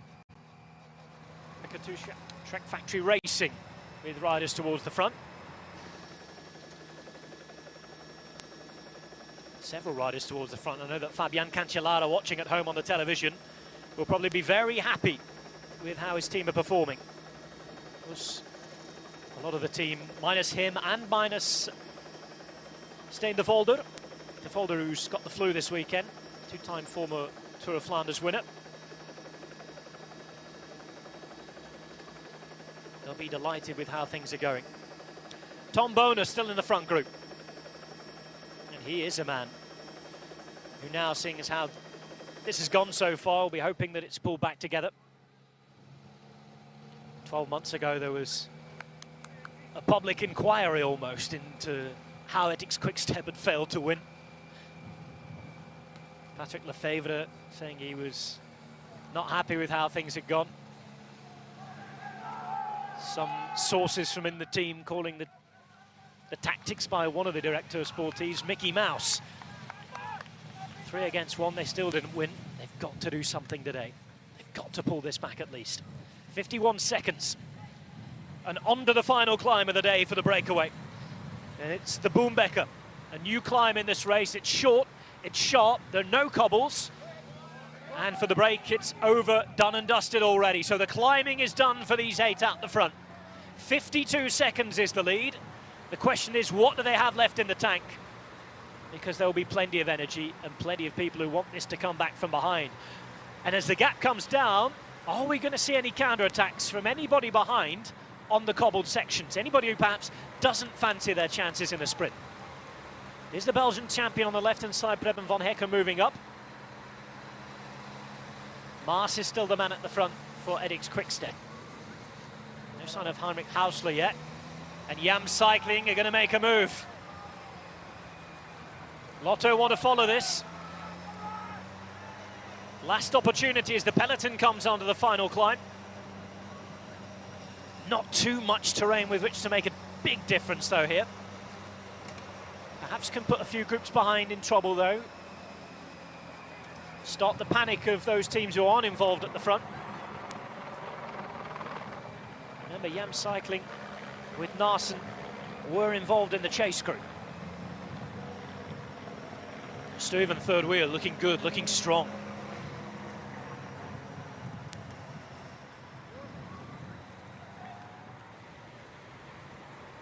Trek, who also have a strong team tomorrow with a couple of sprinters, the likes of Bonifacio and Nizzolo. Much more of a sprinters classic historically is Kuurne-Brussel-Kuurne.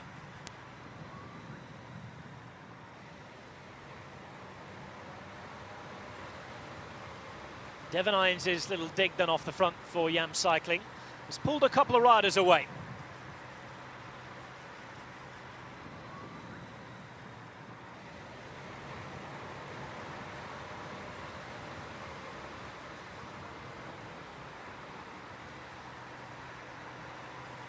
Well, Trek no representation in the front group. Lotto certainly do. But a couple of riders would make things easier for them. Give them that little bit of an extra card to play. There is their representation, Tisha Benoot. Lotto Soudal riding a brilliant race here.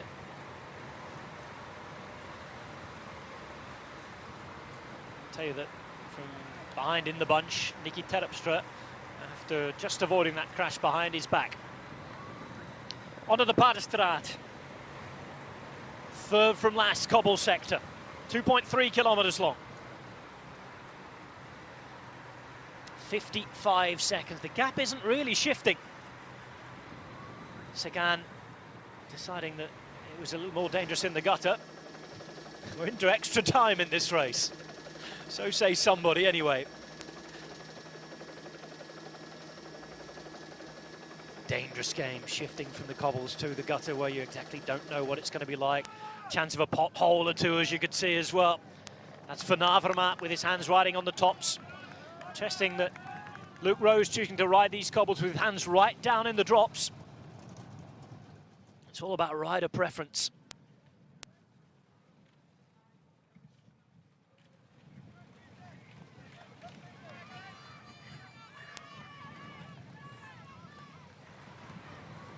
.245 at the back, Brecht Dana. There's Kai Reus on the left-hand side, choosing to go on the cobbles.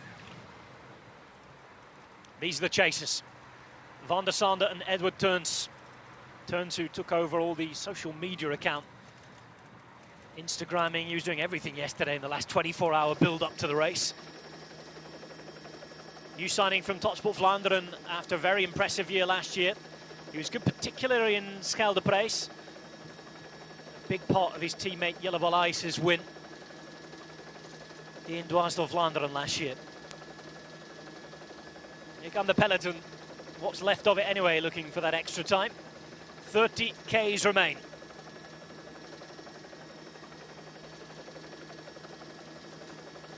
Just to get some time gaps as soon as we can between those chasing on and the 8-rider break. We said that Nicky Terpstra was back. He's just making his way back towards the front as well, in the front third of the chasing peloton. Easily visible with his Netherlands national champions jersey. Long, long section, this Paardenstraat.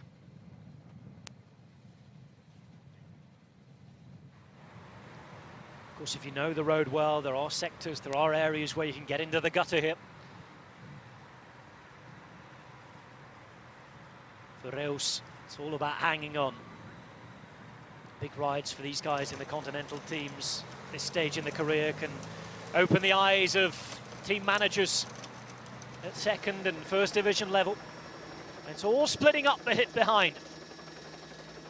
Chance for any counter-attack, but you've got to be such a strong rider and have something big left in reserve here.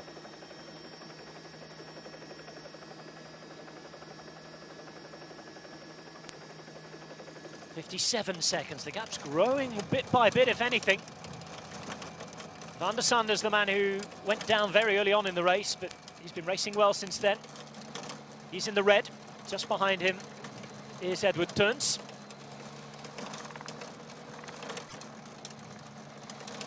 But all that movement behind has meant that there is a group chasing on. We've seen Devon Hines having a go. We've seen Narsen having a go for Yam Cycling. One man who hasn't been too visible so far is a man who likes the cold conditions, Heinrich Hausler. In the meantime, mechanical problems for Kai Reus are going to mean that his break is done. Heartbreak for him. All of that hard work.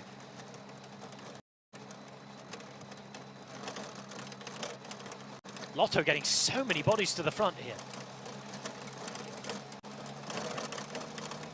Trek, Lotto riding good races. Lotto in particular with presence in that front group as well. Interesting to see which Tinkoff rider is left behind too. Tinkoff rider in the front's the world champion. And if it stays together like this, you'd have to save it. If there is a good bike handler in the peloton, it is the Slovakian.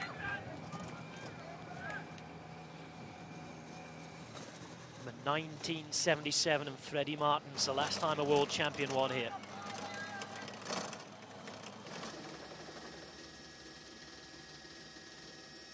It is not an historically good race for the world champs, and if he wins here, I'll be wanting to end that other curse that no winner of Omloop at Nieuwsblad has won the Tour of Flanders in the same season.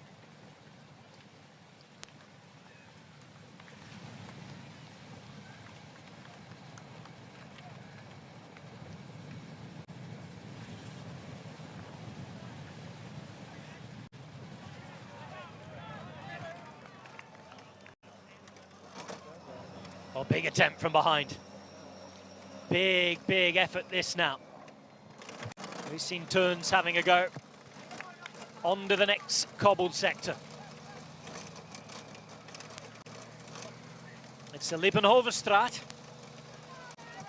And after this, just one remains. Well, Turns is having a right go. This is the moment. If you've got anything left, give it right now. Chance to be in the mix. Effort faces on. Game riding down in the drops. It's Jasper Stuyven who's giving it a go now. Turns setting him up with a last attack. Stuyven trying to live up to the big name of Fabian Cancellara. A lot of people who said he can be the new Cancellara in his team. And I know that Dirk de Mol has come to this race especially to oversee Stuyven's challenge.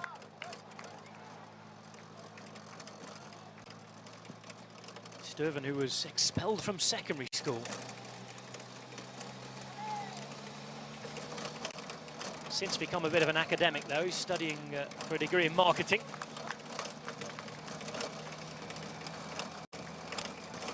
He's certainly riding well here.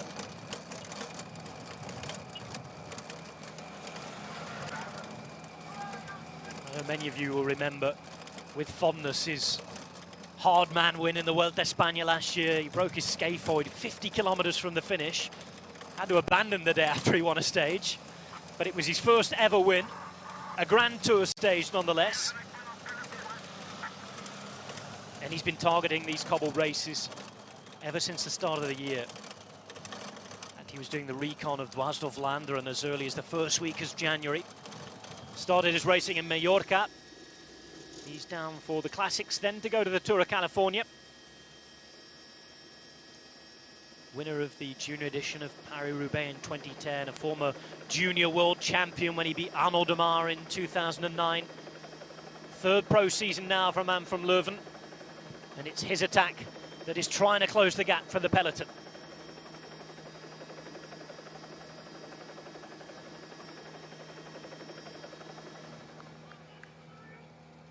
Sagan on the left-hand side. Van Avermaet takes his turn. Behind him is Rowe.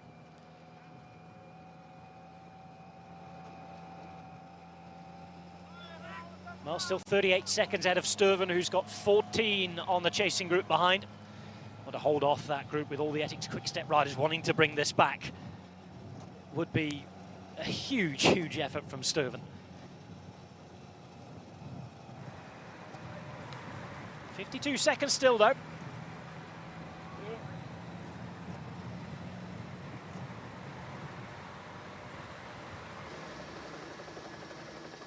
Still evidence of that win. 25 kilometers to go. In the last kilometer, there is a bit of a wind as well. It's uphill. The last 300 meters, the steeper gradient. The last kilometer from under the railway bridge, a right turn with around 400 meters to go. The wind blowing in your face. It's not going to be easy. But this group's got to get there in contention before that happens. Or they even think about it. For the minute, they're working well together. Certainly the guys are out there in the initial break.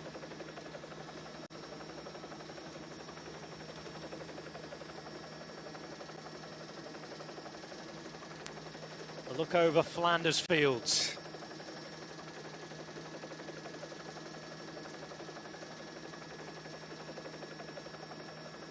There is Stuyven, he's giving it a real go.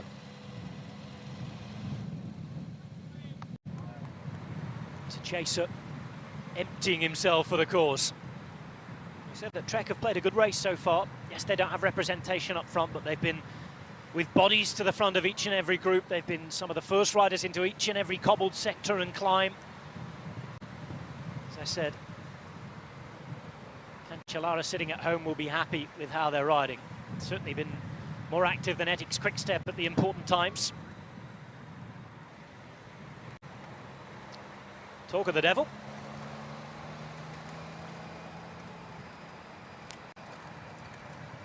Stijn Vondenberg second wheel, Wisniewski still up there. Third wheel was Nicky Terpstra.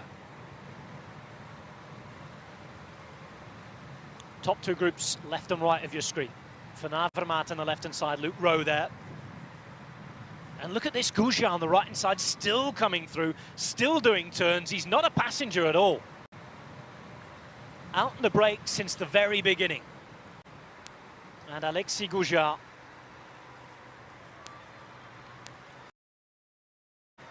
taking full and active part in this Omloop at Nieuwsblad.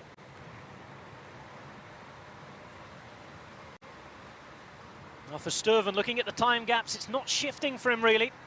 Still 33 seconds behind this 8-man leading group, and still only 13 ahead of the peloton behind. It's a brave effort, but he may well just end up emptying the tank for nothing.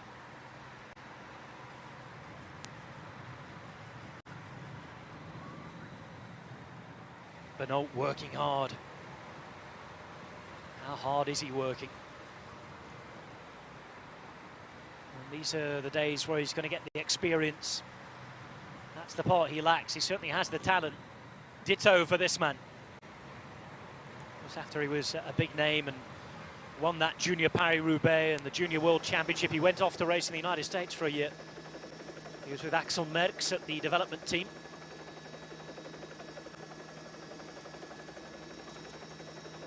Development team that's now Axion Hagen-Spermans this year. Tom Boner, just on the wheel of Nicky Terpstra.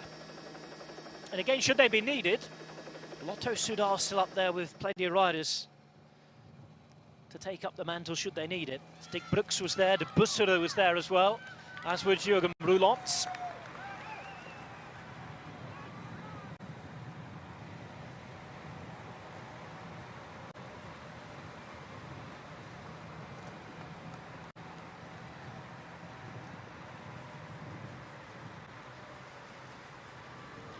If you're just joining us, you're watching the 71st Omloop at Nieuwsblad, a group of 8 riders, among which are the world champion Peter Sagan, Luke Rowe and Greg Van Avermaet out in the break here, 34 seconds ahead of a chaser in Jasper Stuyven and 48 seconds ahead of a peloton that still includes Tom Bonen and Nicky Terpstra. 22.6 k's to go and one final cobbled sector in just 2 kilometers time. It's the Lange Munter and Stijn Vondenberg working hard. The only man in this Ethics Quickstep group chasing behind, not really doing any work, is Tom Bonen. Is this finally his day? This is the only real gap on his cobbled palmarès. He's won everything else, many of them multiple times. You can talk about Tour of Flanders, Paris-Roubaix. Oh, and Sturven's down. That's it for the chase for him. Heartbreak for Jasper Stuyven. And as he gets back on his bike, I'm afraid the day, for now at least in this particular chase, is done. Guts and a will to go for glory. And he's ended up very, very disappointed indeed. He's taken in by Stijn Vondenberg. And this was the moment he went down. He lost control of it already before he went into the corner. The mud, the gravel, and the sign did the rest. Remember, it's windy, it's nervy, and the pace is on already. Vondenberg, Stuyven, they know these roads.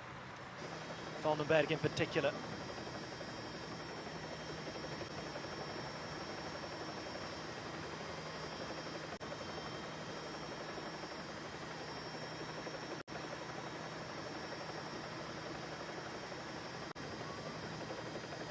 Approaching that last cobbled section then, the Lange Munter.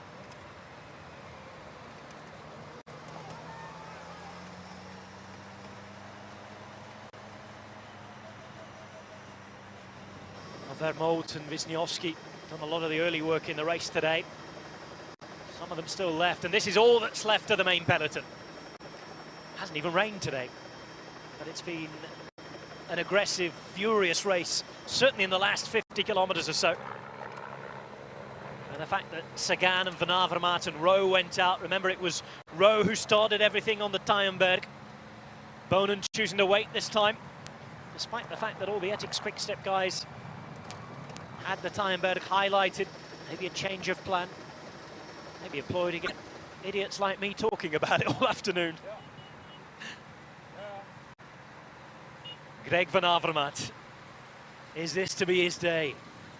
So many top 5 placings in this race. He gets harshly branded as Mr. Second and third place often. But he's fast enough in this group. Sagan's form unsure at the end of a long race. But it's time for the last few cobbles. Langemunter taken on by the break. 2.5 Ks, the longest sector of the day. 48 seconds of a gap from a hungry peloton, still hoping, in Ethics Quick-Step's case at least, to put Tom Bonen in with a chance of glory. Terpstra's also there as well.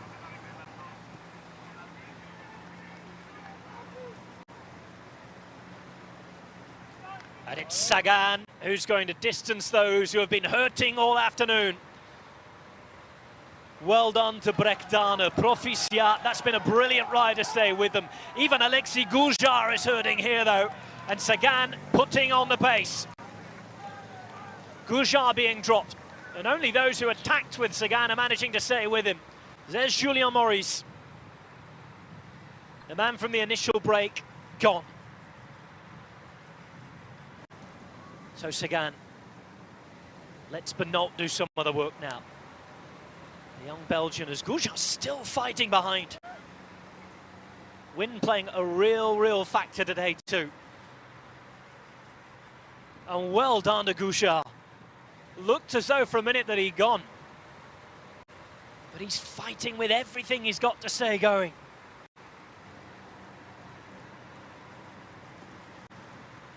Burying himself over this period of cobblestones.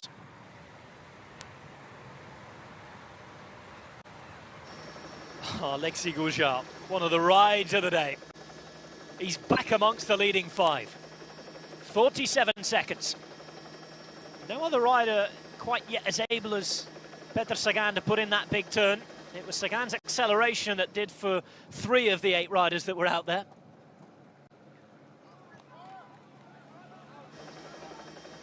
But it is the world champion at the front again. Well, if Tom Bonen can't win today, as the Belgian fans would love, I think that they dearly love to see a World Championship rainbow jersey crossing the line first. Former world champion, the top man in Flanders, just takes on a gel at the back of this group of 4 blue-clad Ethics Quick-Step riders.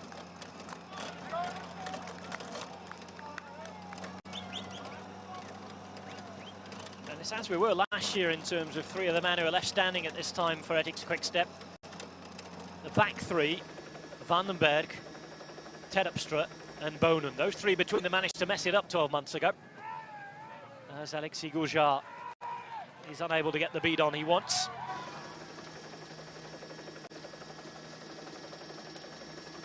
Langemunter is done then. Goujar again struggling to hold that wheel. This time Sagan gets the beat on he wants. All the obstacles are out the way. It's 18 kilometers of a ride into Ghent, but the wind is blowing. They've had a tailwind for that last section. And here's the proof of that. Look at the flags blowing. Ethics Quick-Step now. Can they get something of a chase going? Katusha do not have the riders they want in here. It's not going to be the day, I fear, for Alexander Christophe. Chavanel still involved on the left-hand side. Quinziato is still there, one of the few BMC riders who remains. If you missed it earlier on, I'm afraid that Floris Hertz, Philippe Gilbert and Jeppe Drucker all crashed out. Gilbert getting back on his bike, but as of yet, and as to our knowledge, not able to make full contact with the group chasing on. look to be going well too. This is the head of the race with Alexis Goujar, the only man remaining from the original 12-man break. He's joined by Van Avermaet, Benoot, Sagan and Rowe, who all attacked on the Taaienberg. Taaienberg that came with 57.4 kilometres to go. There are just 7.1 k's remaining, and you can see from all of the trees rustling in the wind, the clothing that the motorbike outriders are wearing, and the noise that it's pretty windy. A few change of direction still to go. When we get to the final few hundred metres, it's uphill and with the wind in the face.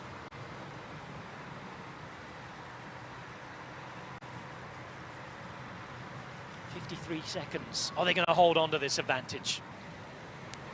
There's enough firepower in this group to do that, but they've all got to be committed. And then when we get to the final few kilometres, there are other factors to take into consideration. Of course, not every rider here is, but in Rowe and Benoot's case, you would think that they wouldn't want to trust their sprint. But we're talking early season at the end of some pretty tough cobbles, some harrowing hills, and a lot of wind. 200 kilometres of racing. All of that is a good leveller. Maurice and Dana are only heading one way, though, and that's backwards.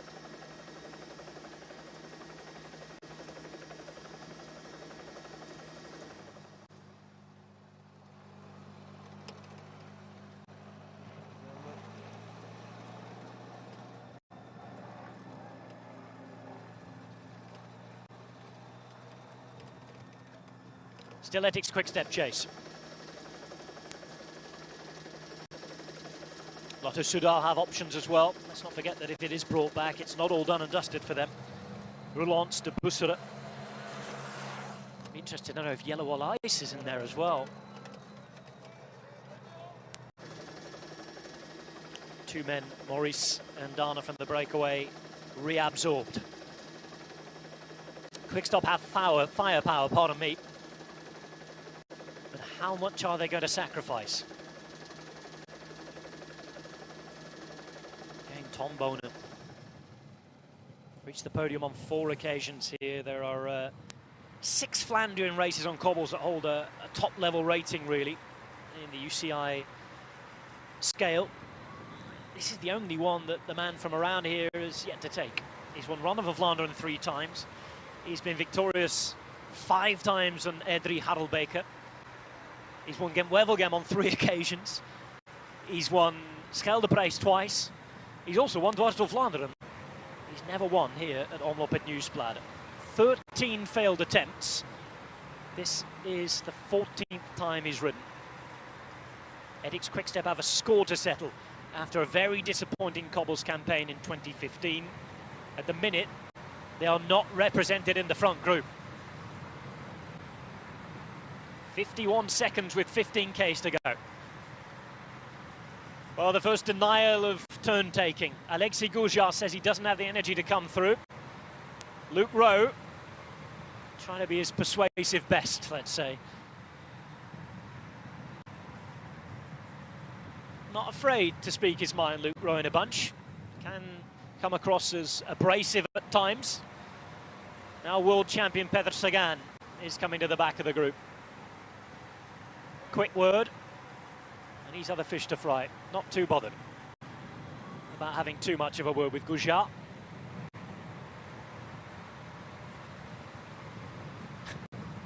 There were riders on the right-hand side making their way back to the team buses.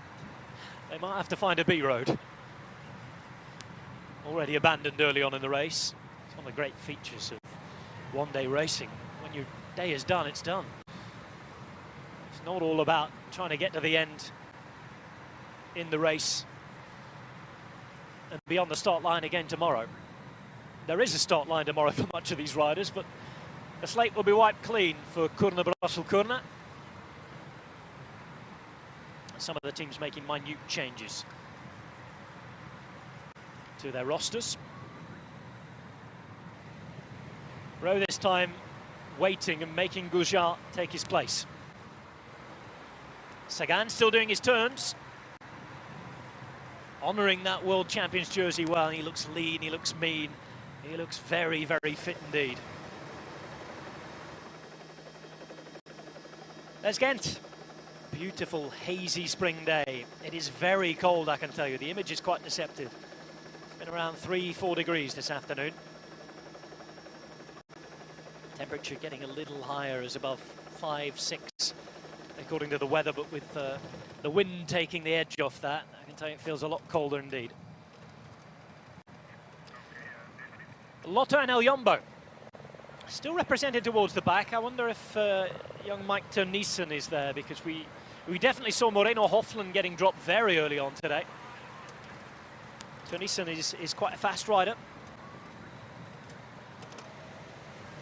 They also do have Tom van Arsbroek, who's got a fast enough finish as well.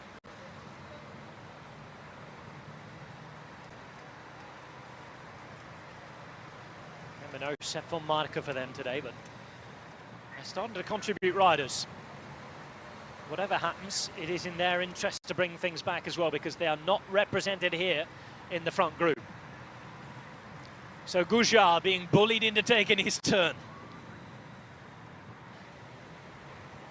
Amazing that he's got anything left here.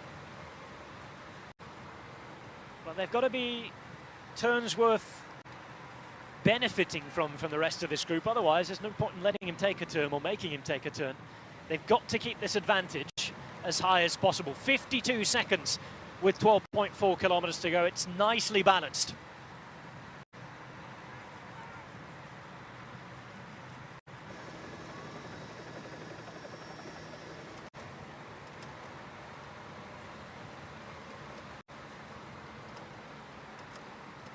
Well, if Ethics Quickstep don't pull this back, don't contribute anything else, the sports directors again, I know Wilfred Peters in particular came in for a lot of criticism this time last year.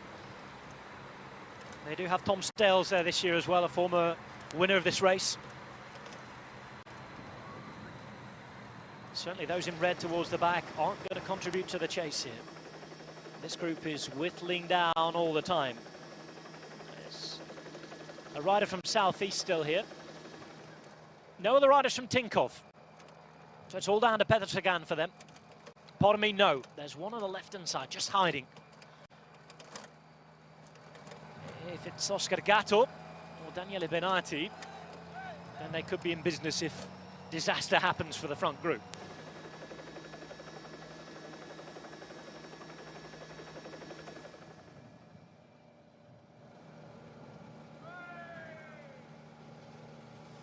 Just over 10 Ks to go.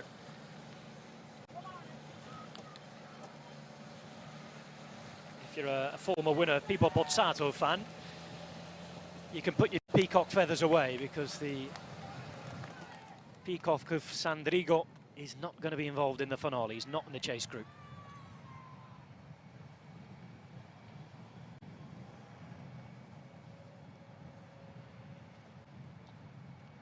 Benoit's still in the middle of this group. Whatever happens, again, another great ride from him. Reminder, a 5th place finish in the Tour of Flanders, and not by holding on to wheels and being lucky. The Sagan gets ready for a sprint, tightens up those shoes.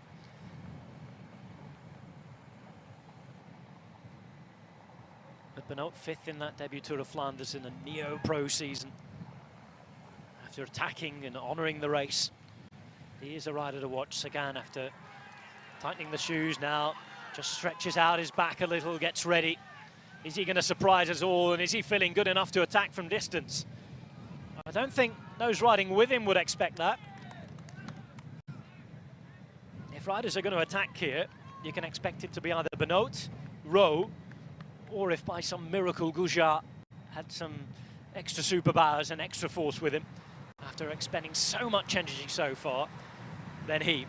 Because Van Avermaet and Sagan are without doubt the quickest of these riders on paper.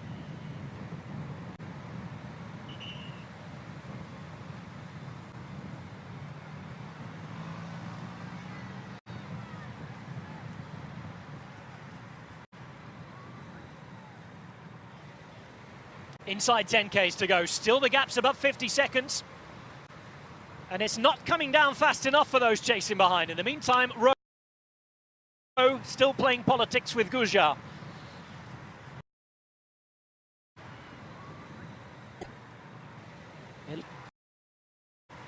Ethics Quickstep can't do that, surely.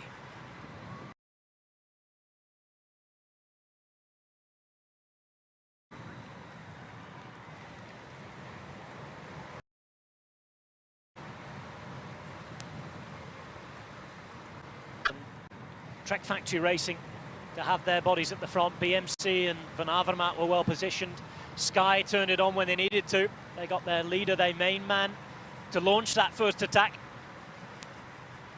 And kudos for those following behind for noticing the moment and realising. Sagan, Van Avermaet, Benoot. In Goujart's case, he's been in the break since the very beginning.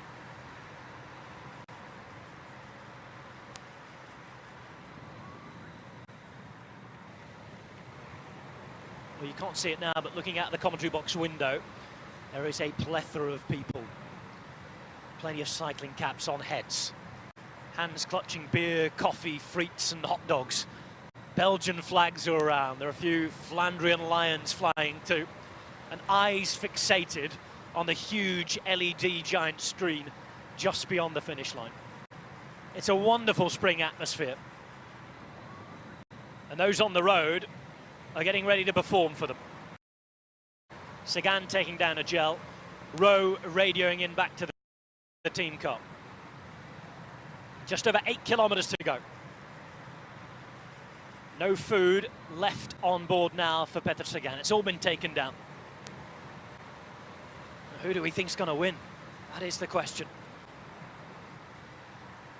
In Sagan's case, that would be the headline victory. No World Championship win here since Martens won in 1977 when it was still Omloop at Volk.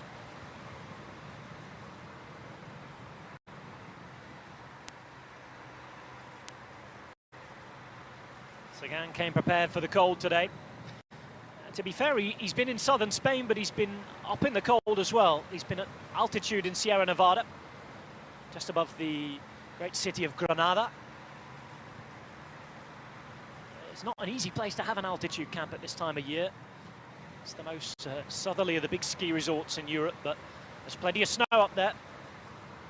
It chose to avoid Mount Teide, as many people go for their altitude camps in the Canary Islands still while the weather's bad in mainland Europe. But even they haven't escaped the snow in the last couple of the weeks. A couple of riders trapped in at the hotel at the top of the mountain there whilst roads were blocked to the national park one day. Sagan's had a very good training camp though by all accounts, and he's certainly looking good here despite not having raced for a month. Haven't seen too much of Luke Rowe yet this season. He's looked brilliant as well today, the Welshman. Greg Van Avermaet's been going great guns without a win though so far. Strong in the Tour of Qatar. Tissa Benoot, good in the Algarve last week. Goujart, is he really going to be a player here? We don't know. If you had to make an educated guess, you would say that he isn't going to interfere with the four big guys who attack from behind.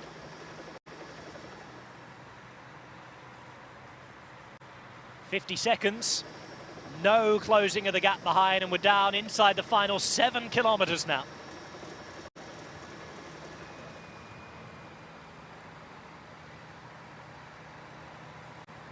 Well, Sylvain Chavanel in the chase behind. Somebody's got to try something. Perhaps Quickstep were scared of towing everybody else to the line. But once again, guilty of letting this get out of their hands. Again, pulling it back, there's no guarantee they're going to win, but if they don't pull it back, there's no chance they are.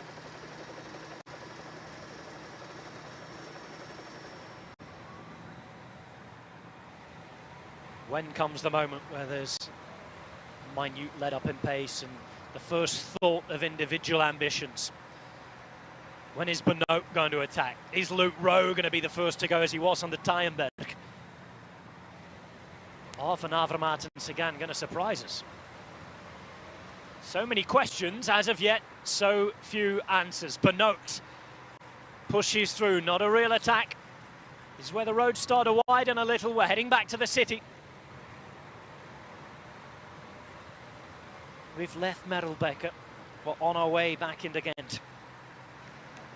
Approaching the banner that says 5 kilometers to go. Remember, there are race radios this year, so Director Sportifs on this second division Europe Tour level do have an immediate impact if they want. They're watching the race on the cars, in the television. There's the famous River Schelde. That's of Scheldeprijs fame. Also known as Lescaut in French. Scheldeprijs having an alternate name, Grand Prix de Lescaut. Onto the motorway bridge. And in towards the Ghent area.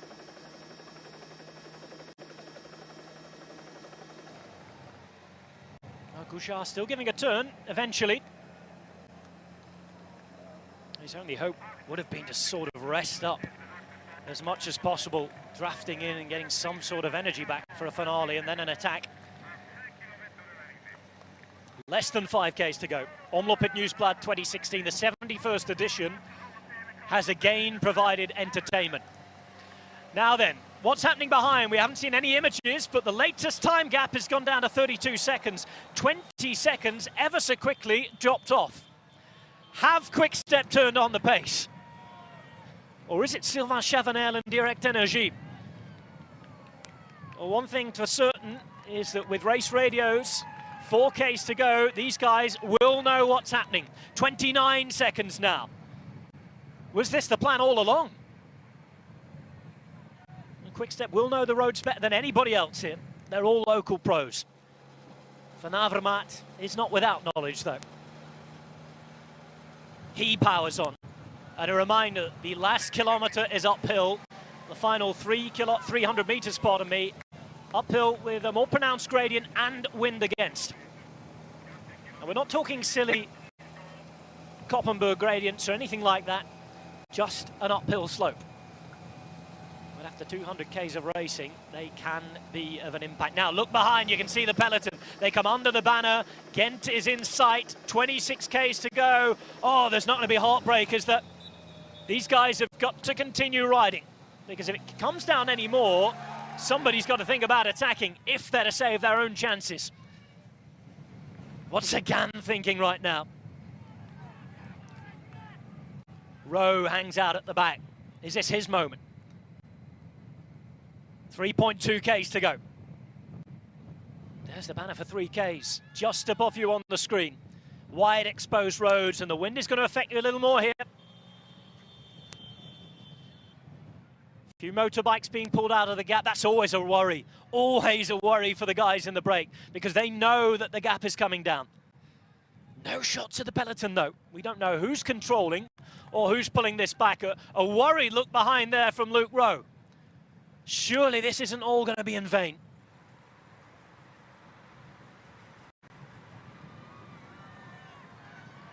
The excitement is building, the noise building outside the commentary box already. We are being thoroughly entertained today.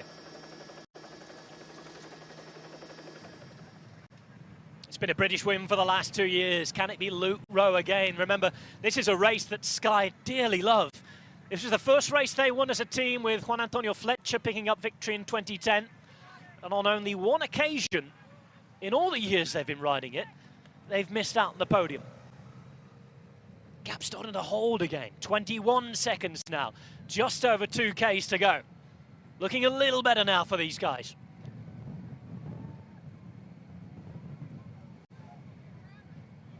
Look behind from Benoit. When's he going to attack?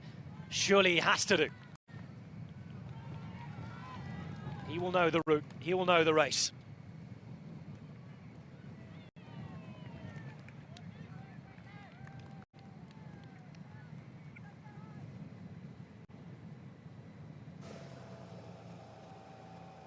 Inside the final 2 kilometers of Omloop at Nieuwsblad. Peloton coming through that 2K barrier to go. It's not done and dusted yet. It is not nailed on this. And while that gap remains that, and if Quick-Step are chasing, Tom Bonen, Nicky Terpstra and the rest still remain candidates, if outsiders. No panic though from this group yet. They've done well to remain calm.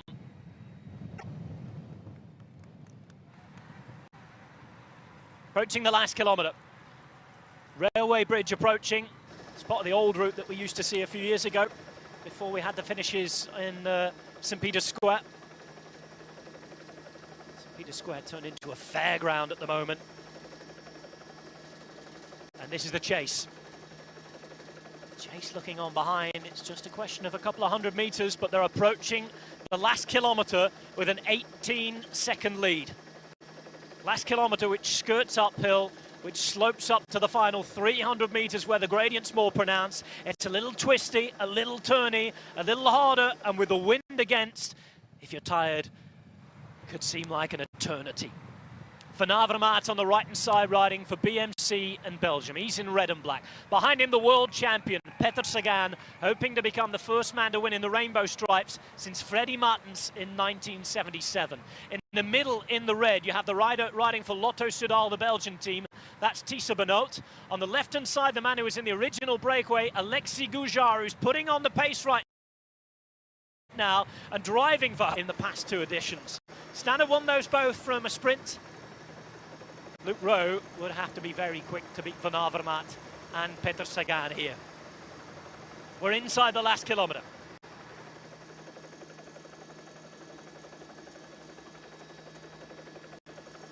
Huge right-hand turn coming up soon. No gap at the minute. There's the railway bridge. Right-hand turn on the right-hand side.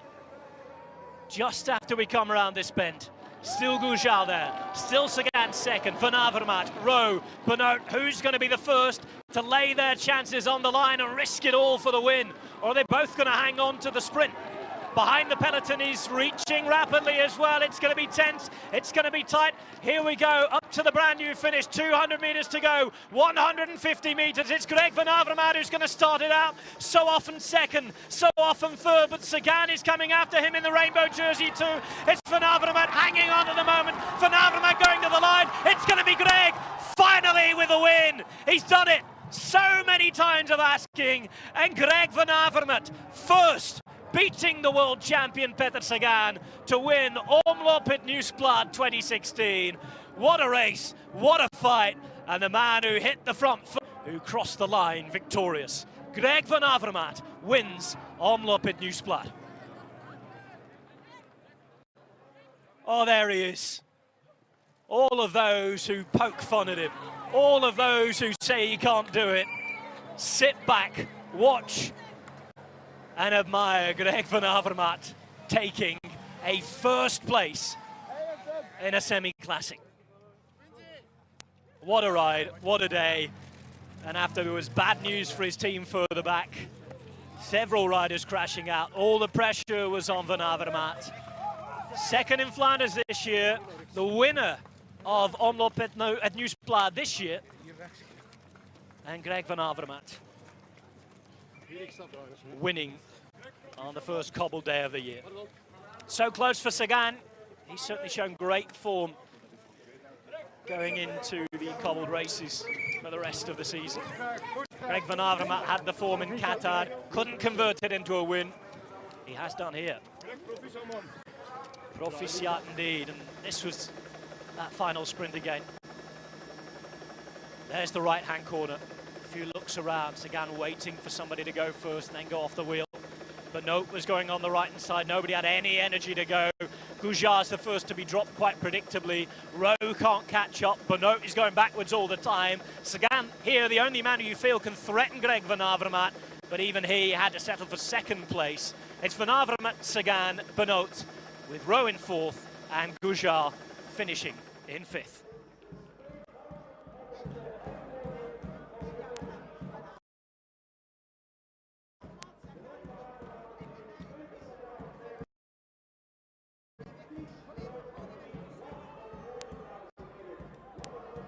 BMC take the win. Ethics Quick Step nowhere to be seen. There'll be a lot of talk in the Belgian press about how they might have messed up not being involved in the finale. But there will be so much praise for one of their own. It's the man who was the Flandrian Rider of the Year in 2015. who starts off the best in 2016. He's the first Belgian winner of Omloop at Nieuwsblad in 4 years. Greg van Avermaet beats Peter Sagan, Thijs Luc Rowe and Alexis Goujar, with the Bussero winning the sprint for the minor places. Putty, Turns, Stuyven and Ladagnou rounding out the top 10.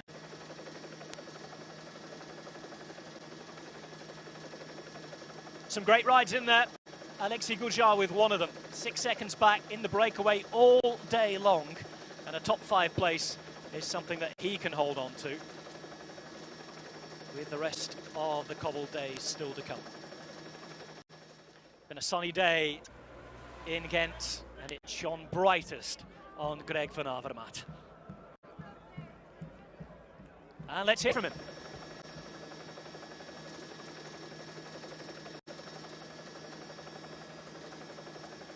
Greg van Avermaet, enorm gefeliciteerd. De manier waarop je hier het afmaakt in die sprint, beschrijf eens. Ja, het is moeilijk te beschrijven. Ik was niet zeker. Ik was echt moe aan het worden op lat. En ja, Sagan is echt super rap. Dus ik heb geprobeerd om eerst aan te zetten. Ik denk dat ik hem een beetje verrast. En, Je werd bijna ingesloten net voor de sprint eraan kwam. Wist je dat daar moet ik aan gaan? Dat is het punt dat ik voor mezelf heb uitgemaakt vanmorgen misschien nog? Ja, ik wist al dat ik achter de bocht niet lang meer moest wachten. En ja, ik ben gewoon met mijn eigen sterkheid gegaan en vroeg aangezet. En dat is nog altijd mijn beste methode om een sprint te winnen, denk ik. Gewoon van aangaan en hopen dat er niemand meer overkomt. En dat was het geval. First victory of the season, all those honorary places. Let's forget them and trade them in for this big one. Yeah, for me it was I'm always there. Never really winning that much, and yeah, I think this is the most important race in Belgium so far. So I'm pretty happy with this victory. And yeah, if I can choose one, I would pick directly this one. Many congratulations, felicitaties, Greg van Avermaet. Oh, very happy. No wonder. Just up the road from where he finished second and third a couple of times in St. Peter's Square, as you can see there. And it's a 21st victory of his career for the 30-year-old Greg van Avermaet. Hadn't won since last May when he was victorious in the Tour of Belgium. This is his biggest victory by some way. Van Avermaet on the right, Sagan in the middle, Benoot finishing in third place.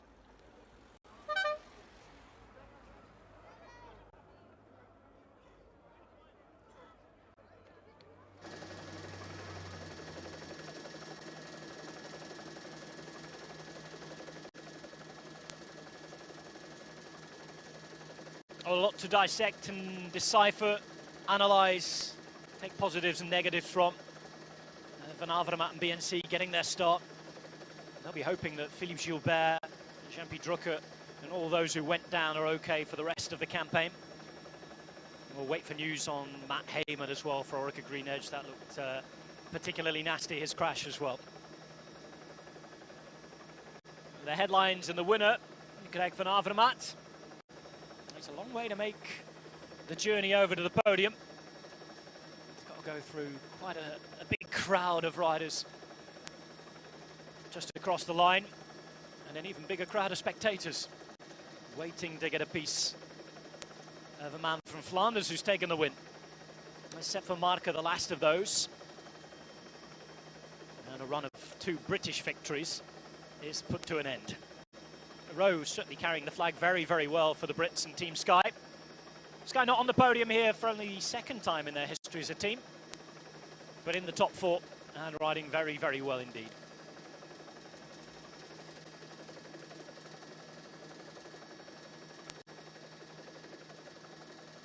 St. Peter's Abbey, right at the end of where we usually got all the team buses lining up.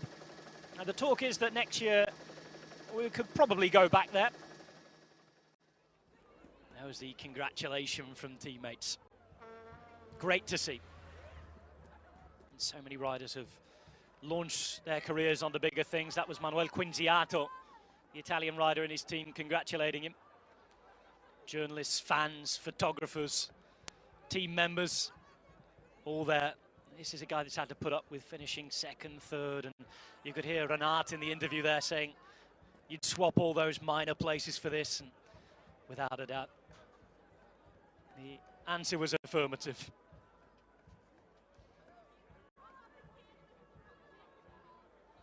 A big one. Will it be a catapult to bigger things? That's the question. Remember, nobody has ever won Omloop at Nieuwsblad and the Ronde van Vlaanderen in the same year. But there are other prizes to be had. Second in Ronde van Vlaanderen last year. He's certainly a rider who will be a contender. In terms of internal team politics, it's probably given him one up on Philippe Gilbert for most of the support going into that race. Talk was that Philippe Gilbert wanted a third win at this race to try and catapult him up in the hierarchy again as the main leader. Tour of Flanders is a big objective of his before he retires. Today's evidence all points towards Van Avermaet being the main man. A long, long way to go though. This is only the beginning. And in the beautiful city of Kent on a pretty stunning day. We've got another season of Flanders Classics underway.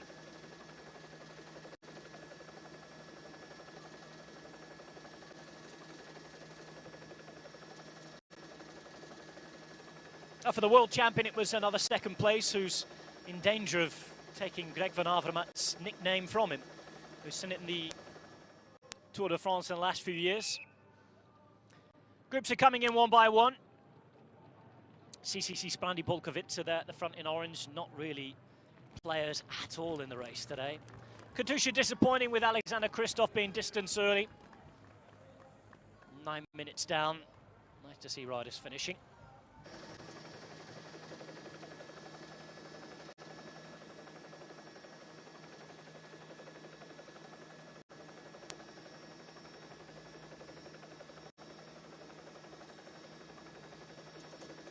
Well, wherever you've been watching around the world, thank you very much for your company.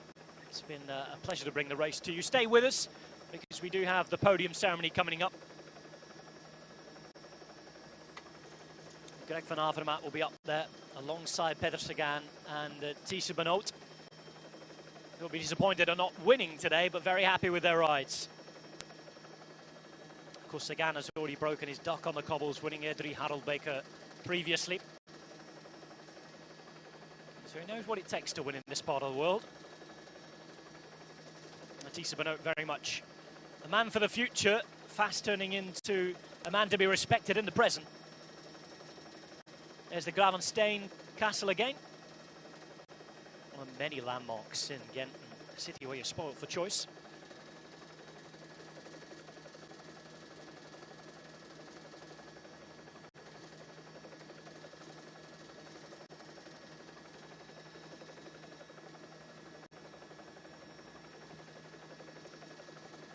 And it looks as though we're almost ready for the podium ceremony.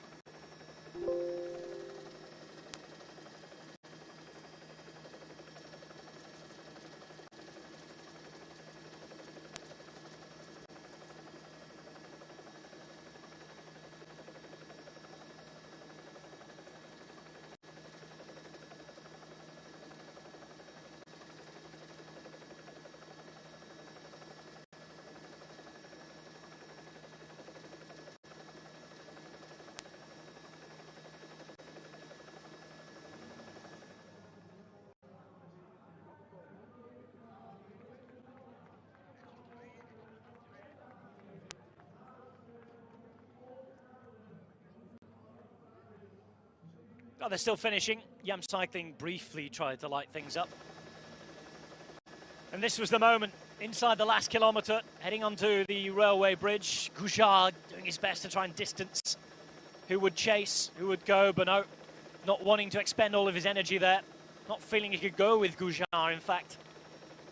And it stayed together as we went into the final right-hand turn.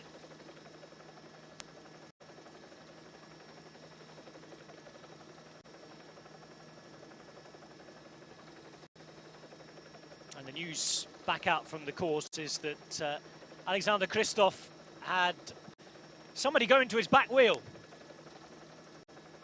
Also behind a crash, and I think he chose to write off the day and think about Kuurne-Brussel-Kuurne.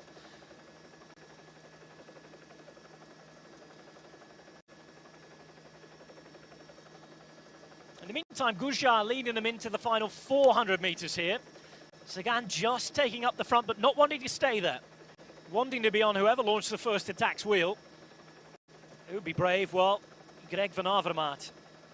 A lot of hesitation coming into that final right-hand turn. Sagan at the front, van Avermaet almost boxed into the corner. There he launched his attack, not afraid, knew he had the power in the last 200 metres, and in the end, nobody could touch him. Sagan briefly getting within a bike length, then falling backwards. Rowe never really in it. Benoot in third place, and van Avermaet, the winner on Omloop at Nieuwsblad.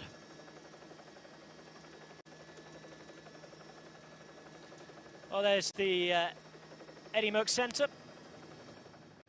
Christian House in the original break coming across the line way down in 13 minutes and 25 seconds. Daniele Benati in this group as well, as was Elgar Jupa, the Albanian rider of Southeast.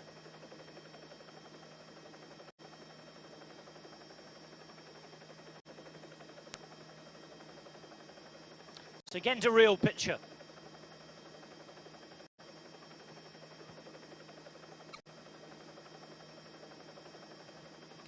And coming up in a minute will be a picture that Greg van Avermaet will remember for the rest of his life.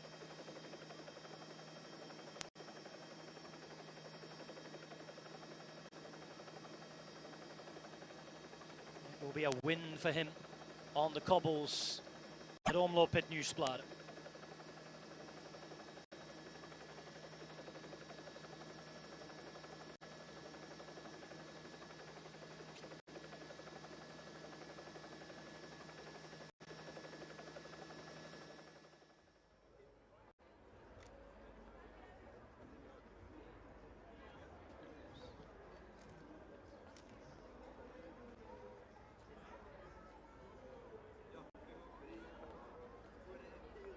Van Avermaet winning. Sagan won't be too disappointed, you feel. No racing for a month.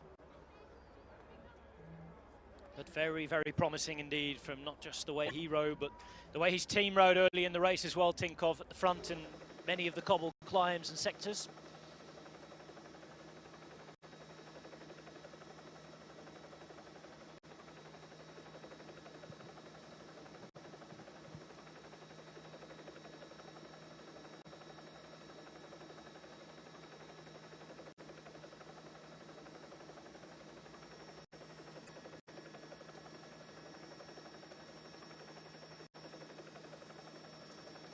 Negotiate the crowd and throngs of people waiting to see and acclaim their hero, but here he is, and he's finally made it.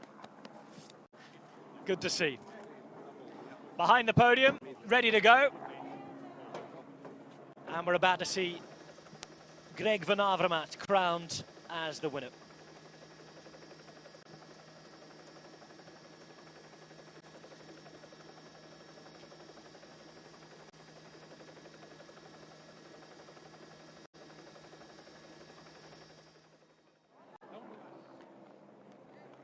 And what a way to celebrate it.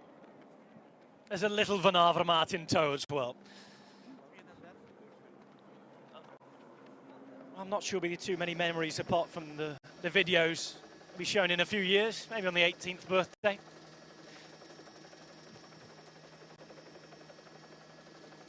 But it'll certainly make it much sweeter for the Van Avermaet family.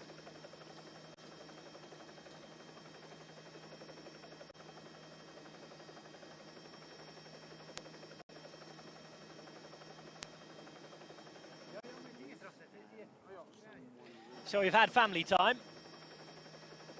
Now we're waiting for podium time.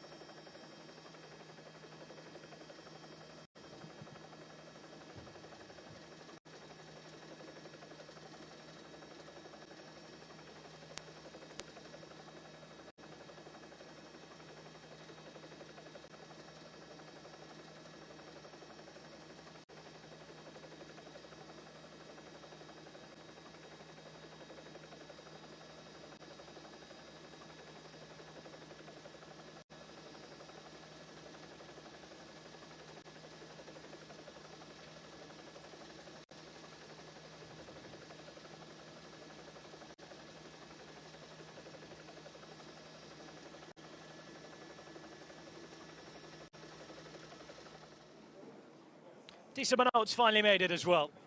Everybody getting cleaned and dressed. Yep. Cold day.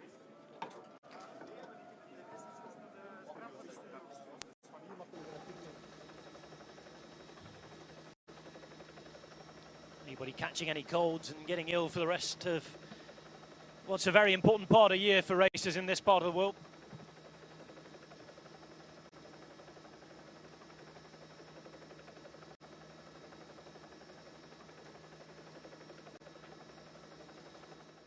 Peter Sagan, the world champion, finally here as well. Everybody in position, and we're all ready for that podium ceremony.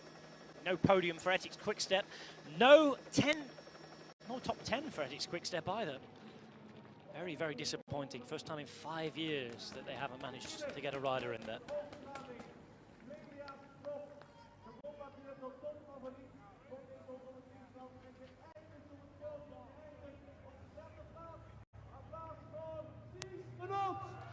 Ties Benoot, third place, and a man to watch at just 21 years of age. What a racer.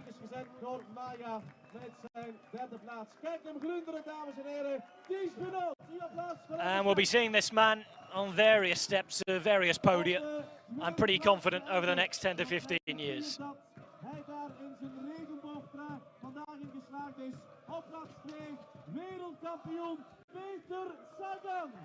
You heard it, world champion Peter Sagan. His new long locks and the rainbow stripes, which he's made his own.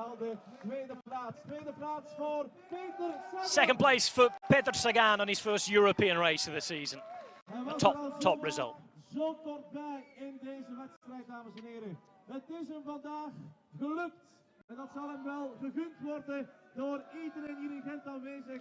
It's all about the main man today. 30 years of age, so many seconds, so many minor placings. Finally, a big win for Greg van Avermaet.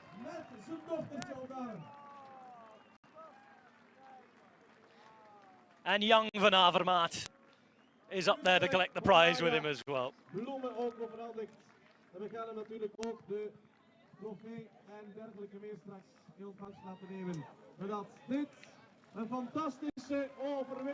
And it is a fantastic victory. Greg van Avermaet victorious, and BMC taking the first semi-classic of the season.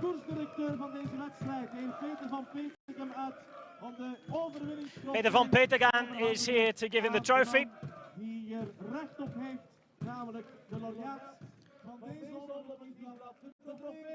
And from one top bike rider to another, Van Petegem hands Van Avermaet the trophy. And Greg van Avermaet, the winner of the Omloop at Nieuwsblad 2016. Die natuurlijk ook het feest in het BNC-kamp vanavond zal compleet maken. En ook dit mag uiteraard gebeuren met applaus, dames en heren. A 21st victory for the 30-year-old Van Avermaet. Wherever you've been watching around the world, thanks for joining us here on Flanders Classics. The winner of the Omloop at Nieuwsblad, Greg Van Avermaet. From me, Rob Hatch, and the rest of the team, thanks for joining us, and we'll see you soon.